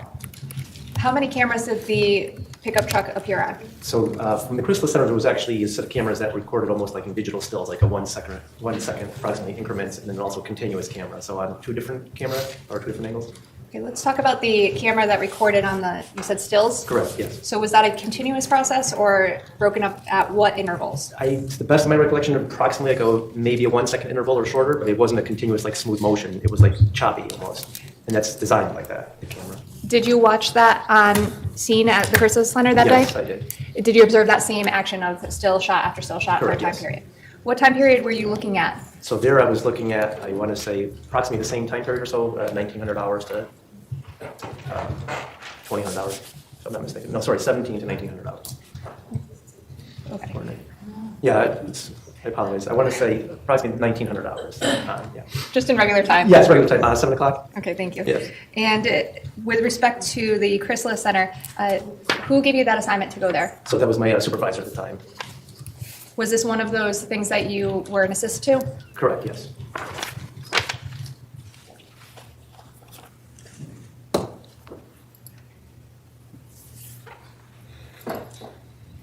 I'm going to show you, sir, if you can look at the screen behind you.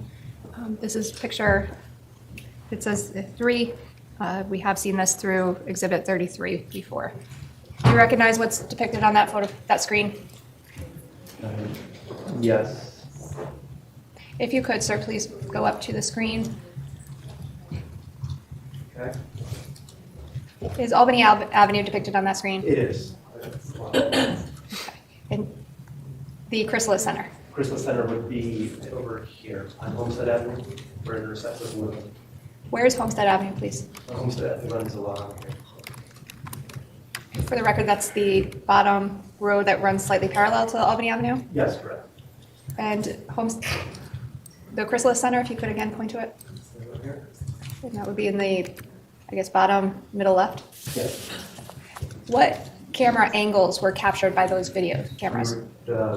This angle from here towards here, and then there's also another angle here that captured this intersection. With respect to the still shot camera, which angle was that one? That was coming facing east down Homestead Avenue. What area did it capture? It captured area approximately right around here up to the intersection into here around there. From Milford Street to Woodland Street and on Homestead Avenue. Did the truck appear on that screen? Yes, it did. Did you download Well, that Your video? Honor, let me check to the term the truck, a truck. I'm sorry, I completely agree. Did a Ford 150 Raptor Yes. appear on the screen Yes. on Homestead Avenue? Yes. And because of that, did you download that video? Yes. Okay, or still shots, I should say. State would offer it at this time. Do you have any objection to State 67? May I just inquire real briefly in light of that? Were you able to make any distinguishing notations about that particular truck on that video that you watched? Just it's a black Ford F-150 Raptor type of truck with the wider wheel flares and everything, so it's a pretty distinct truck. Can you say what kind of wheels did it have? So it's got wheel flares. It's a little bit more aggressive looking than a regular F-150.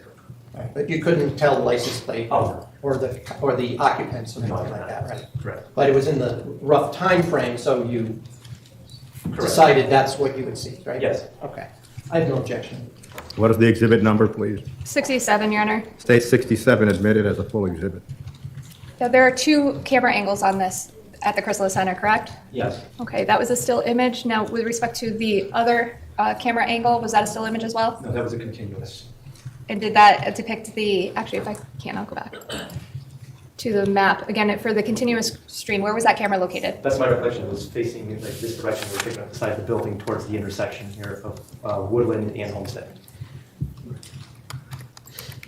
Now, with respect to the still images,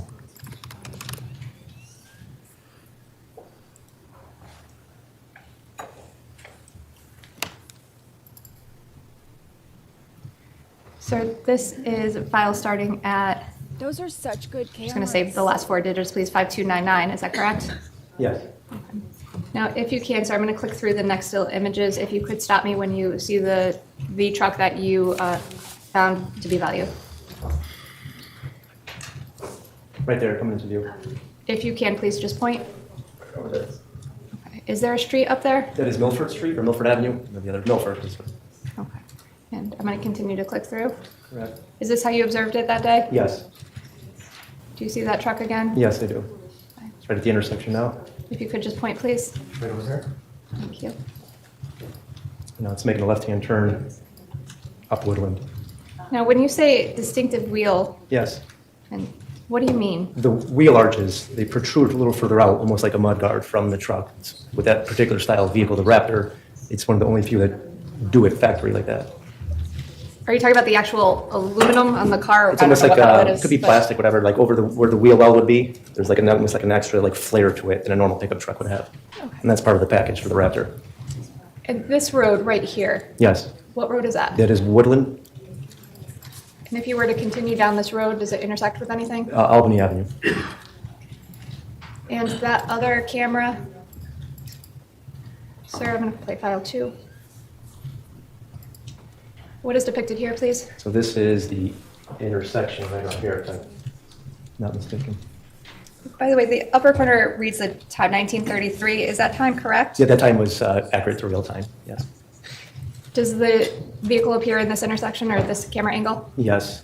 I'm going to play it. If you could please just point out when it does. Okay.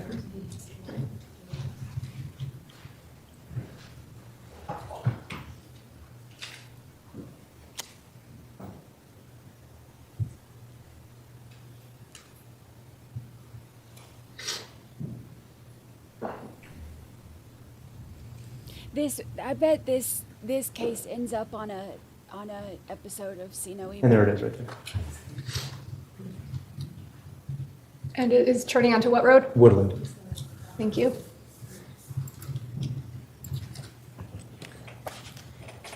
So after Route 4 Quick Stop, Crown Market, and Chrysalis Center, did you go to anywhere else to obtain video surveillance? No, I did not.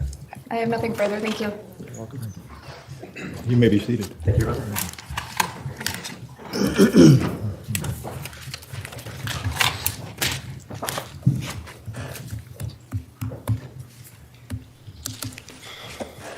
Thank you so much, Joe. Good afternoon, sir. Thank you so much. So as I understand your earlier testimony, you were assigned to look for videos that might show a certain style of black pickup truck, right? And you watched, what, hours of it or just minutes? Sometimes hours. I mean, we try to be specific to that certain time frame and the information that we were given. And then we kind of just watch it from there, and everything that resembles that vehicle, we then see the video. Did you see in any of those videos any other potential items or vehicles of evidentiary interest that were then ruled out? No. So when you were at the Quick Stop in Oakland Gardens and Farmington, how long did you watch those videos? We try to keep it within a certain time frame, sometimes half hour before, half hour afterwards. But you're saying we try to. I'm asking you what you did. What I did that day, I generally do a half hour prior to and a half hour afterwards, just to make sure we don't miss anything. Again, you're saying generally. On that day, is that what you did about an hour before the time they were looking for and a half hour after? And a half hour on each side. On each side, right. Okay. And then you obtained that video from the proprietor or the manager, whoever that was? Yes. Okay, so I want to just ask you, there's the videos from the Crown Market, if I recall. One of them, I think that was Exhibit 67, and in one it shows like a little tiny part of Albany Avenue, and then a truck comes in and blocks it as part of the later video, is that right? So maybe you could just explain a little bit for the jury what this area of West Hartford is like. So you have Albany Avenue going east and west through that area, correct? Yes, correct. It's a major intersection, isn't it? Yes, it is. With multi-lanes going in left lane, right? Correct. There's 2 gas stations in that intersection, right? Yes. Did you also go to those gas stations on Route 44? Other detectives were assigned to do that. I did not know. And you went to the Crown Market? Sorry, I can't. My throat's a little scratchy right now. Kent Mahoney, the friend of Fotis's, the one who took the phone call in the office while all of this was happening, he's charged too. And it is reported that he may be testifying in order to take a deal. So if he does, we're going to get to hear a lot of information that we wouldn't get to hear otherwise, because he had a lot of conversations with Fotis about all of this. Market, right? Did you? The Crown Market is sort of in a larger plaza, correct? Yes, it is. The way that plaza is set up, there's some stores on the opposite, so we say to the back of that building, correct? Correct. And then there's a much larger, I'll call it a strip mall shopping plaza with large roofs, tall. Yes. I'm not going to look out the window because there's no shopping around here, but you've got a Whole Foods that's pretty tall there, right? Yes. And you've got, in addition to the Whole Foods, you said there's a Starbucks right over there. Right next to it, correct. And there's a pharmacy as well, right? To the best of my recollection, I can't say for sure. Maybe a bagel place as well, restaurant? I know there's a pet store, I remember that. Pet store as well. Or Pets Plus or something, yeah. Right. And across the street, there's a Marshall's and banks and all that kind of stuff, right? So very built up kind of area, right? Yes. From the location you were at that intersection where the Starbucks and the Crown Market is, it's just a couple of minutes down to the area in Hartford that the other detectives were investigating, correct? Yes. In fact, I just want to ask, you testified that when you were looking at the Crown Market video, you said it was off by 4 minutes, is that right? Yes. So the time that you actually saw a Ford pickup truck go by for about a second, Yes. right, was sometime around 7:27, give or take, right? Yes, correct. And again, you said it was off by 4 minutes, but it wasn't 4 minutes in exact 00 seconds, right? No. So we're approximating, so it's, let's say 40, could anywhere from 4 minutes and 30 seconds, 4 minutes and 10 seconds, somewhere in that range, right? Very small. Okay. And in any event, when you saw the Ford the first time, it was heading towards Hartford, correct? Correct. And I'm just gonna, and so the time that you calculated, according to your testimony, was 7:27 p.m., right? Correct. Yes. It was still daytime on May 24th, Yes, wasn't it? yes. Right, it was the, I guess, the Memorial Day weekend, right? Yes. So I'm going to ask if you would just call up Exhibit 64. Now, this is a exhibit from out from the left-hand corner, please. Can't You could zoom in, please, on left-hand corner of that image? All right, so this was a witness who came a few minutes before you. You see the time of, up at the top, where it says 19:31:26, Ford Raptor enters camera view. Yes. You see that? So that was just 4 minutes after the video you just testified to, about 7:27, correct? Correct. And you had indicated that it came back in your view around 7:54 at the Crown Market, right? Correct. So if we're looking again at the next line down on that same image, which is Exhibit 64, this map diagram, it shows 19:50 and 5 seconds. Ford Raptor exits camera view, correct? Correct. So that would have been, again, just about 4 minutes between when the camera captured the video of the Ford Raptor and what we watched at the Crown Market in West Hartford, correct? Correct. All right, thank you. And you testified that you observed the Ford pull into the parking lot where the Crown Market was. It was in the distance, Yes. right? And there was looks like a tractor trailer that in the interim it backed in or pulled in, partially blocking the view, correct? Correct. But clearly we could see some kind of Ford pickup truck pull in on the other side of that tractor trailer, right? And your testimony was it was heading towards the area where the Starbucks was, right? Yes. And the Whole Foods was, right?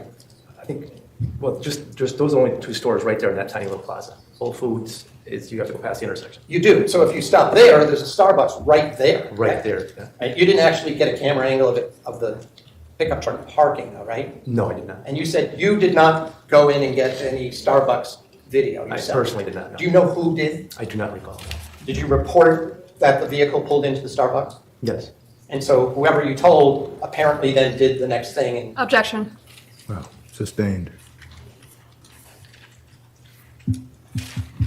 in the chrysalis video, there's both a video and a sort of stop action, like individual images every second or two, right? Correct. Yes. Sort of like the way banks often have it. It's not a continuous flow, it's just a bunch of still images every half a second or second. Correct, yes. Now, in the view of the chrysalis video, did you at any time see the Ford Raptor, other than at the intersection waiting to turn, stop anywhere?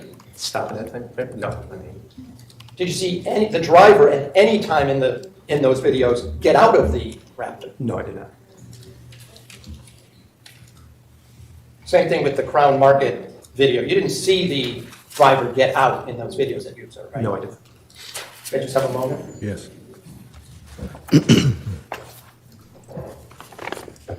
I have nothing further, thank you.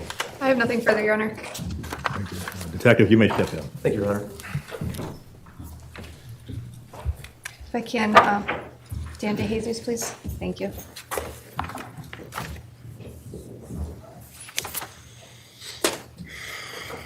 Can I have a moment with the clerk, Your Honor? Yes.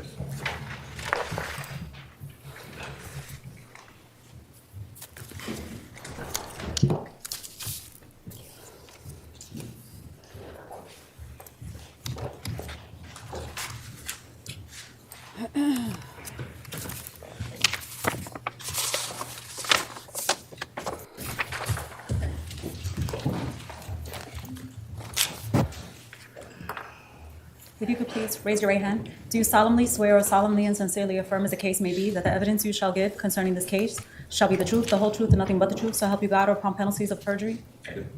Please state your name and spell it for the record. Detective Daniel De Jesus, last name I spell D-E-J-E-S-U-S. Detective, you may be seated. May I inquire, Your Honor? Yes. Good afternoon, sir. How are you? Well, thank you. Sir, by whom are you employed? Connecticut State Police, How long have you been with the Connecticut State Police? a little over 16 years. What is your current assignment? I'm currently a polygrapher at the polygraph unit, How long have you been at that unit? coming on 2 years. I'm going to draw your attention back to 2019. Were you assigned to a particular division within the Connecticut State Police? I was What division is that? Central District Major Crime Squad, What was your position within that Central District Major Crime Squad? detective at the Troop H Hartford office. Could you briefly describe some of your training and experience with respect to being a detective with the Central District Major Crime Squad? Sure. It all starts from upon being hired by the State Police. I entered State Police Academy in November 2007, graduated May 2008, assigned to Troop E in Montville, then Troop K, Colchester Patrol, then applied for and was accepted for detective position, Central District Major Crime Squad. Received on-the-job training, training homicide school, out of state, various training classes throughout my 9.5 years in that unit. While in that unit, I was assigned to Troop H in Hartford, Troop I in Bethany, and the Major Crime Squad processing van as well. With respect to 2019, around the time period of May and June of that year, what troop were you assigned to? Troop H in Hartford. Did you, specifically I'm going to draw your attention now to June 5th of 2019. Did you respond to, or did you assist the Western District Major Crime Squad into the investigation into the disappearance of Jennifer Dulos? I did. And how did you assist them? Specifically on June 5th of 2019, the morning of, I was assigned by my supervisor to report specifically to Valvoline Instant Oil Change at 1249 Farmington Ave in the town of West Hartford and review surveillance. Was there a specific request for you to review surveillance on May 24th of, for, I should say, May 24th, 2019? There was. What were you looking for? Specifically, reviewing the surveillance to see if there was a black Chevy Suburban with chrome rims and a black carrying case affixed to its roof, and or a black Ford Raptor with black rims. Who gave you that assignment? My sergeant at the time, Gonzalez. Did you go to the Valvoline on Farmington Avenue? I did on that day just before 10:30 a.m. What time period did you request to look at? I'm sorry? Did you request a time period to look at?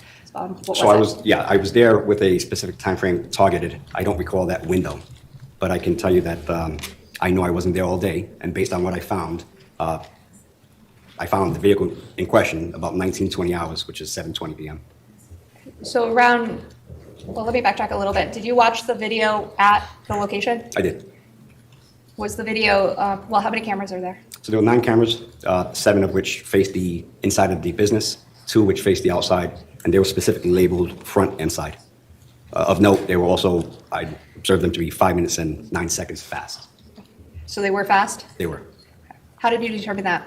Well, looking at my cell phone, my watch, and the actual time on the computer system itself, compared to the live shot of the surveillance on scene, the 3 aforementioned timepieces were in sync, and the live shot was 5 minutes and 9 seconds late, fast rather. Okay.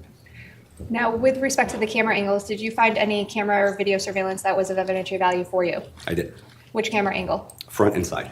What area does the front of the front camera angle, I guess I'll call it, what did that area cover? Well, front and side both cover Farmington Ave in that town. Now, Farmington Avenue, what kind of road is that? It's just a regular town roadway.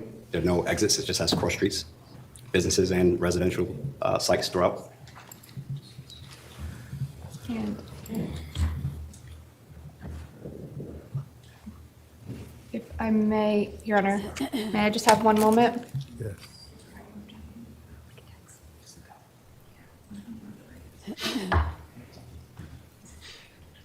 That's fine. Yeah. What is it? 69. Your Honor, the state's intention is to offer 69. I don't believe there's an objection at this point. If I can just play the... I'd just like one clarification, however. When you say Farmington Avenue is just a local road, isn't it State Route 4? Yeah, I'm not so sure. Like, all right, that's fine. I'm still not going to object. So states is 69, Yes, sir. admitted as full. Sir, I'm going to stop you here. If you could take a look behind you. Sure. What camera angle is this? That's the front. Front. And the road that travels from the top going down to the middle, I guess, what road is that? That would be Farmington Ave.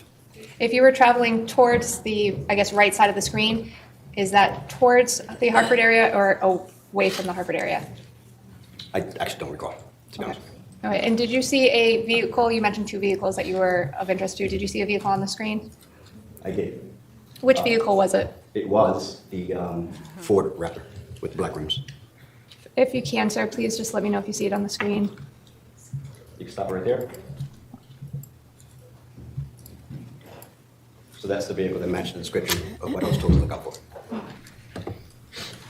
By the way, you don't know the driver. You don't know if anybody, how many occupants were in that car, where it came from, or where it was going. I don't, but if I can circle back with the direction it's going, I do recall it that being eastbound on Farmington Ave. So eastbound would be towards Hartford or away from Hartford? Towards Hartford. Towards Hartford. Yeah. Okay. Thank you. And I'm actually going to grab 68 if I can, Your Honor. Yes. 64, quick stop. What's 68? I think you might still have it. I still have it? I think so.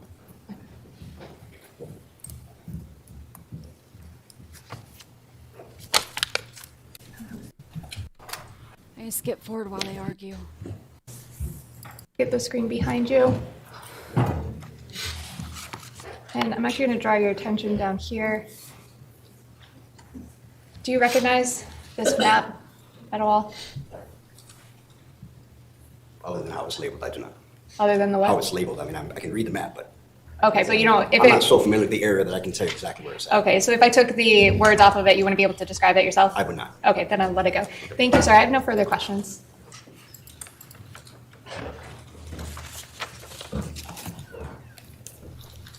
Yes, black with dark color rims, yes. Not silver rims, The silver rims, I did mention before, was pertaining to the black Chevy Suburban. but not to the Ford Raptor. No, No further questions. Just briefly, sir, that's what you were told to go to that day? specifically, yes. Okay. Do you have any independent knowledge or anything like that about the Ford Raptor at issue in this case or anything like that? I do not. Okay, nothing further. Thank you. Detective, you may step down. Thank you, Your Honor.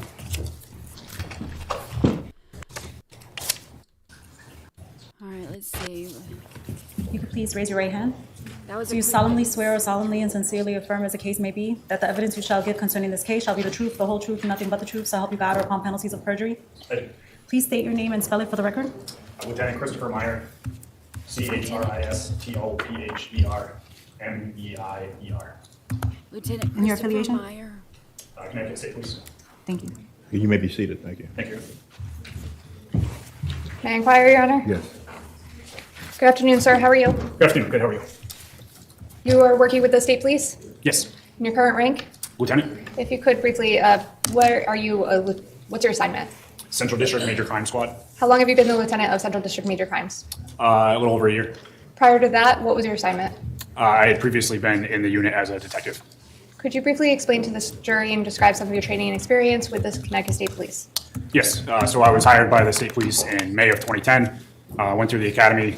I worked initially at Troop H in Hartford for about 5 years. I applied for the Central District Major Crime Squad and was a detective in the unit for another about 6 years. I was promoted to sergeant and went back to the road as a patrol supervisor for about 6 months. Came back into the unit as a sergeant, and then was eventually promoted to lieutenant and currently in the unit as the lieutenant. In 2019, what was your assignment, specifically around May and June? I was assigned to major crime as a detective. Did you conduct a video surveillance review in connection with a assist to Western District Major Crimes during that time period? Yes, Was that with respect to the investigation into the disappearance of Jennifer Dulos? yes. Specifically, where did you go on May 30th, 2019? I went to a Shell gas station at Bishop's Corner in West Hartford. It's at the intersection of North Main Street and Albany Avenue. What kind of area is Bishop's Corner? It's a largely commercial area, busy intersection, several gas stations and commercial stores. What are some of the businesses that are located in that intersection? The Shell gas station that I visited, there's another gas station, I believe, across the street, a couple, some coffee shops, some other commercial type restaurants and businesses in the area. By coffee shops, is there a Starbucks? I believe there is, yes. Now, did you look for video surveillance at that Shell gas station? Yes. How many cameras were located there? I don't remember the total number of cameras, but I had identified 2 cameras that specifically we were interested in for evidentiary value. Why were you interested in those particular cameras? They captured footage of a vehicle of interest. What was that vehicle of interest? It was a black Ford Raptor style pickup truck. Who had given you that information prior to reviewing the video surveillance? My supervisor had assigned me to go to that location, to the Shell gas station, and directed me to look for video surveillance with that type of vehicle, and had provided a time frame of about 7 p.m. to 9 p.m. for the period on May 24th, 2019. Did you inquire about that particular time period? At the Shell gas station, I should say. Yes, so I had talked to the gas station attendant, had asked if we could review the video. That person showed us where the video was. I went in there and reviewed that time frame, that 2-hour time frame, for any footage related to that vehicle description. When you say review it, did you watch it in its entirety of the 2 hours? Yes. While you were at the gas station? Yes. Was that between 7 and 9 p.m. on what day? On May 24th. Did you find any vehicle that matches the description of the Ford Raptor? Yes, How many vehicles or Ford Raptors did you see go through that intersection in that 2-hour time period? there was 2 instances of that, of a vehicle matching that description. And what was the first instance? What time? The first one was about 7, I believe it was about 7:26 p.m. Well, sir, did you check to see if the time was accurate? Yes, And was it accurate? it was not. What was the time difference? It was about, the video surveillance was about 24 minutes slow. How many video cameras did you observe, by the way? There were 2, you said? I don't remember the total number of cameras, but there were 2 cameras in which we identified that the vehicle of interest was on. Were they both 24 minutes slow? Yes. Your Honor, the state's intention is to offer the video. I don't believe that there's an objection. No. State 70. State So- 70 will be admitted as a full exhibit. Thank you, sir. If you can, just take a look behind you at the screen. I'm gonna show you file 1 first. Actually, I'm sorry. Hold on. File 1. Sir, do you recognize this intersection? Yes. What is it? If you could just describe, please. What roads are there? So that's the intersection of North Main Street and Albany Avenue in West Hartford. If you wouldn't mind, Your Honor, may he go up and point to the roads? Sir, would you mind please pointing to Albany Avenue? So Albany Avenue will be this here, and North Main Street will be over here. The time on the upper right reads 7:02. Now, you indicated it was 24 minutes slow. What would be the real time? 7:26. Do you see, if you were traveling away from the screen on Albany Avenue towards, I guess from left to right, would you be traveling towards Hartford or away from Hartford? So if you're going this way, that would be traveling away from Hartford. And going towards lower, I guess coming back would be towards Hartford? Correct. If you could, sir, I'm going to press play. If you could just point out when you see the vehicle of interest on the screen.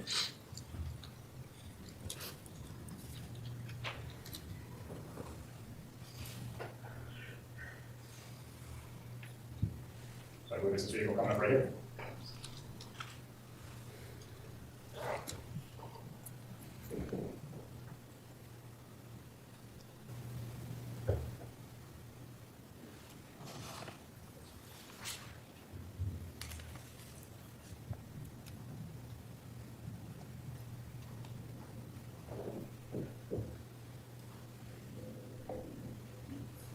Now, sir, is it picked up on another camera Yes. at that same time period? Yes.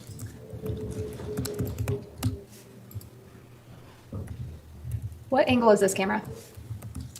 So this would be looking south, and this is Albany Avenue here, and this would be, if you're traveling this way, so on the other side of the road over here, traveling this way, you're going to be traveling eastbound towards Hartford.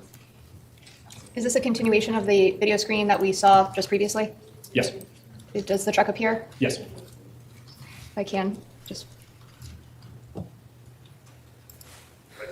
Thank you. And the time says 7:03:18, sir, but is this also 24 minutes slow? Yes. So what would be the real time? 7:27. Did you see the truck again, or a truck consistent with the Ford Raptor again? Yes. When was that? Approximately 8:03 p.m. On those same cameras? Yes.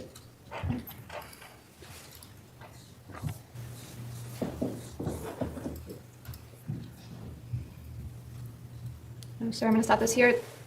You're pointing to the upper right That's of the the screen? vehicle there, yes. Okay, and it appears to be traveling in a different direction. Again, is that towards or away from Hartford at this point? This one is away from Hartford. Okay, this is 7:39. What would that be real time? About 8:03.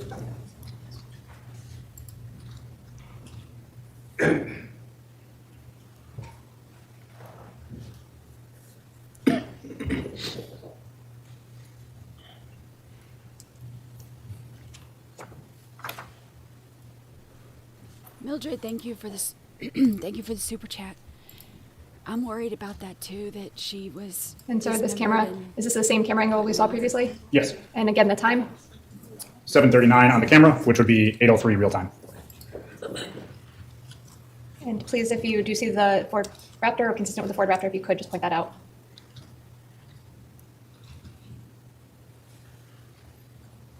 And that's the vehicle here.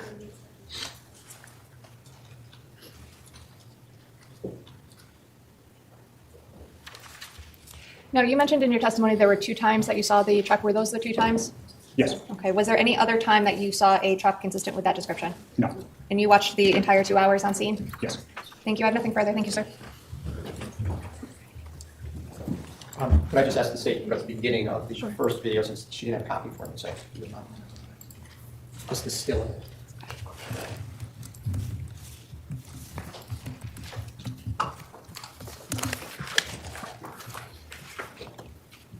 Good afternoon, sir. My name is John Gilmore. Good afternoon. So, Detective Meyer, if you just look at this image, I just want to be clear. This is the intersection of U.S. Highway 44 and State Highway 218, correct? Yes. Both are major thoroughfares. They're not divided highways, but they're major thoroughfares in the town of West Hartford, correct? Yes. A lot of traffic sometimes. Yes. Commuter routes into Hartford on 44. Yes. The time, as I understand your testimony going in, when we first observed the pickup truck heading towards Hartford, you said was 7:26, is that right?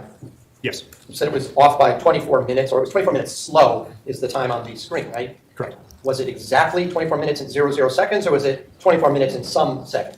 I recall it as being 24 minutes. I don't recall if it was exactly to the second, but 24 minutes. All right. Fair enough, but you're familiar enough with this location because you've worked in Hartford, right? I have, yes. So is it fair to say that from here to the area of Albany Ave in Hartford was approximately 4 to 5 minutes at normal traffic levels? I'm not familiar with it enough to be able to make that assumption. I don't know exactly how long it would take. All right, and you were not asked to look at any other exhibits, such as Exhibit 64. I'll just show you. I'm not going to show it to the jury. They didn't ask you to look at this diagram that was prepared by another witness? No. Or as to when the vehicle first appeared on cameras in the city of Hartford? No.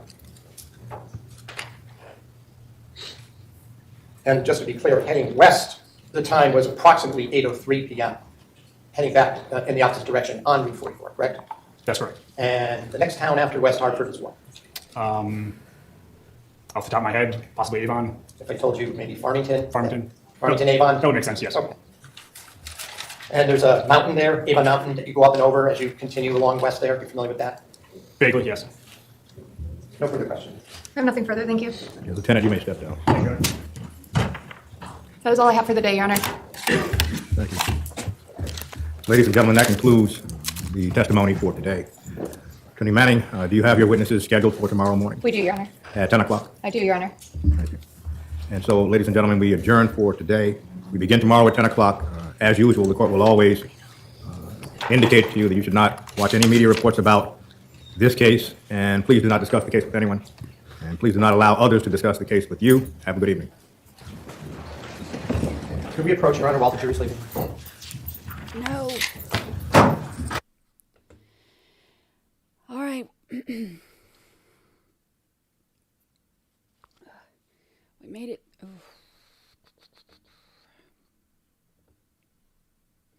We made it through day 8. Made it through day 8. What a day.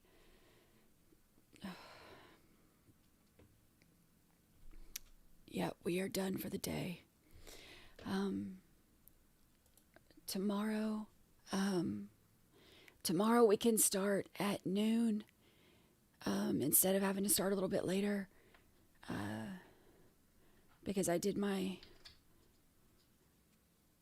the extra stuff I was supposed to do tomorrow. I went ahead and did today. So tomorrow we will start at noon Eastern. Gosh. I'll have a voice back by then. But we'll start at noon Eastern tomorrow. And for day 9, you know, we're finally getting to the point where we're at the, you know, the video evidence and stuff like that. And we're getting to the parts where they're tracking what they were doing that day and afterwards. So we're not far off now from getting the information from, or that includes Michelle and her involvement in it. So hopefully we'll start to hear, we'll start to hear more about her involvement and what evidence they actually have against her, because I know that I know that right now they haven't been able to tie her to a bunch of stuff or to anything really. I mean, other than her getting out of that, other than her getting out of the truck, they haven't been able to tie her to anything. So I think that, as they're bringing in more evidence and we start to hear more stuff, what I'm really, really looking forward to is hearing the cell phone evidence and you know, what they have, it's hurting my ears today, and what they have against her as far as that stuff goes. Because I feel like that's going to be the stuff that they have that really pushes her to, or pushes the state to up those charges. Because I feel like they wouldn't charge that unless they thought that there was enough evidence to convict her on it. So I feel like there has to be some evidence in that. So, she is not in custody. She's out on bond. So she's free to go,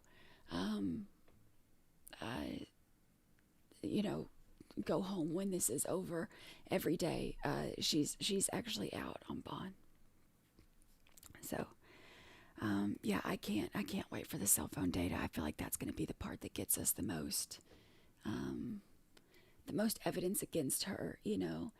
And I've put together on one of my charts, I put together a lot of like the timeline stuff about the stuff that was happening and where they were at and all of that. So, so I, you know, and as they give us, as they give us more information, you know, we can add it to the timeline that we already have. So, and, you know, kind of see what all we can put together and what all that is. So that'll be really interesting to see. I'll be curious to see that. So, but we made it through day 8. So we are trucking right along. I know this is going to be a long trial, and these first, you know, however many days of all this stuff, it seems so tedious, especially with the defense, you know, like objecting and all the semantics arguments and all the things that don't seem like they really matter, that they're really pushing for, seems to drag it out. So Mildred says, I feel for her family. They will never have Jennifer back to bury. Thank you so much for the super chat, Mildred. And yeah, I agree. That's one of the things I wish that in his suicide note, Fotis would have said what happened to the body. Because I feel like if nothing else, he owed that to his kids and to Jennifer's family, especially as much as Jennifer's family had done for him. You know, so I feel like that's the least he could have done. And I hate that for her family and for those kids, that they'll never know, you know, unless Kent Mahaney gets up here and testifies. And if he is going to get up here and testify, then, you know, that means that the prosecution already knows what he's going to say, if that's what happens. And if so, then I'm sure they would warn her family. All right, Marie Moss, our official statistician. Here's our stats for the day. 5 witnesses, no sidebars. Go figure, no sidebars. But 14 objections. 14 objections. That's crazy. And, you know, we only have, today, we covered the full day in 4 hours, which is great. I love the speed trial, and it makes it so nice to be able to get through it all, you know, in a shorter time, and skip through all the boring stuff. Heck, even after treatment's over, maybe we'll keep doing some of the speed trialing stuff, because this has been really nice. So it'll be good. All right, so that's it for today, y'all. Thank you to everybody who hung out, and watched with us today. Thank you for spending your day with us. I appreciate it so much. We will start, I'll get the stream set up for tomorrow in just a few minutes, but we will plan on starting at noon Eastern tomorrow. So, I am, and y'all, this is awesome. There's no construction going on. I haven't heard the drills or anything all day, which is amazing. So that means that now that we're done here, I get to go take a nap. There's no, look, oh Lord, help me, let me knock on wood. I jinxed myself. Now all of a sudden, like chainsaws and stuff are going to come out because I said that. But that's awesome. So, thank God for little blessings, right? So, Brandi needs to stop talking because her voice is making my throat hurt. I know, I'm about to. All right, y'all. I appreciate it. Thank you so much. Thank you for hanging out with me. I appreciate you all. I will see you tomorrow at noon for day 9. Thank you so much for reporting to jury duty. I'll see y'all.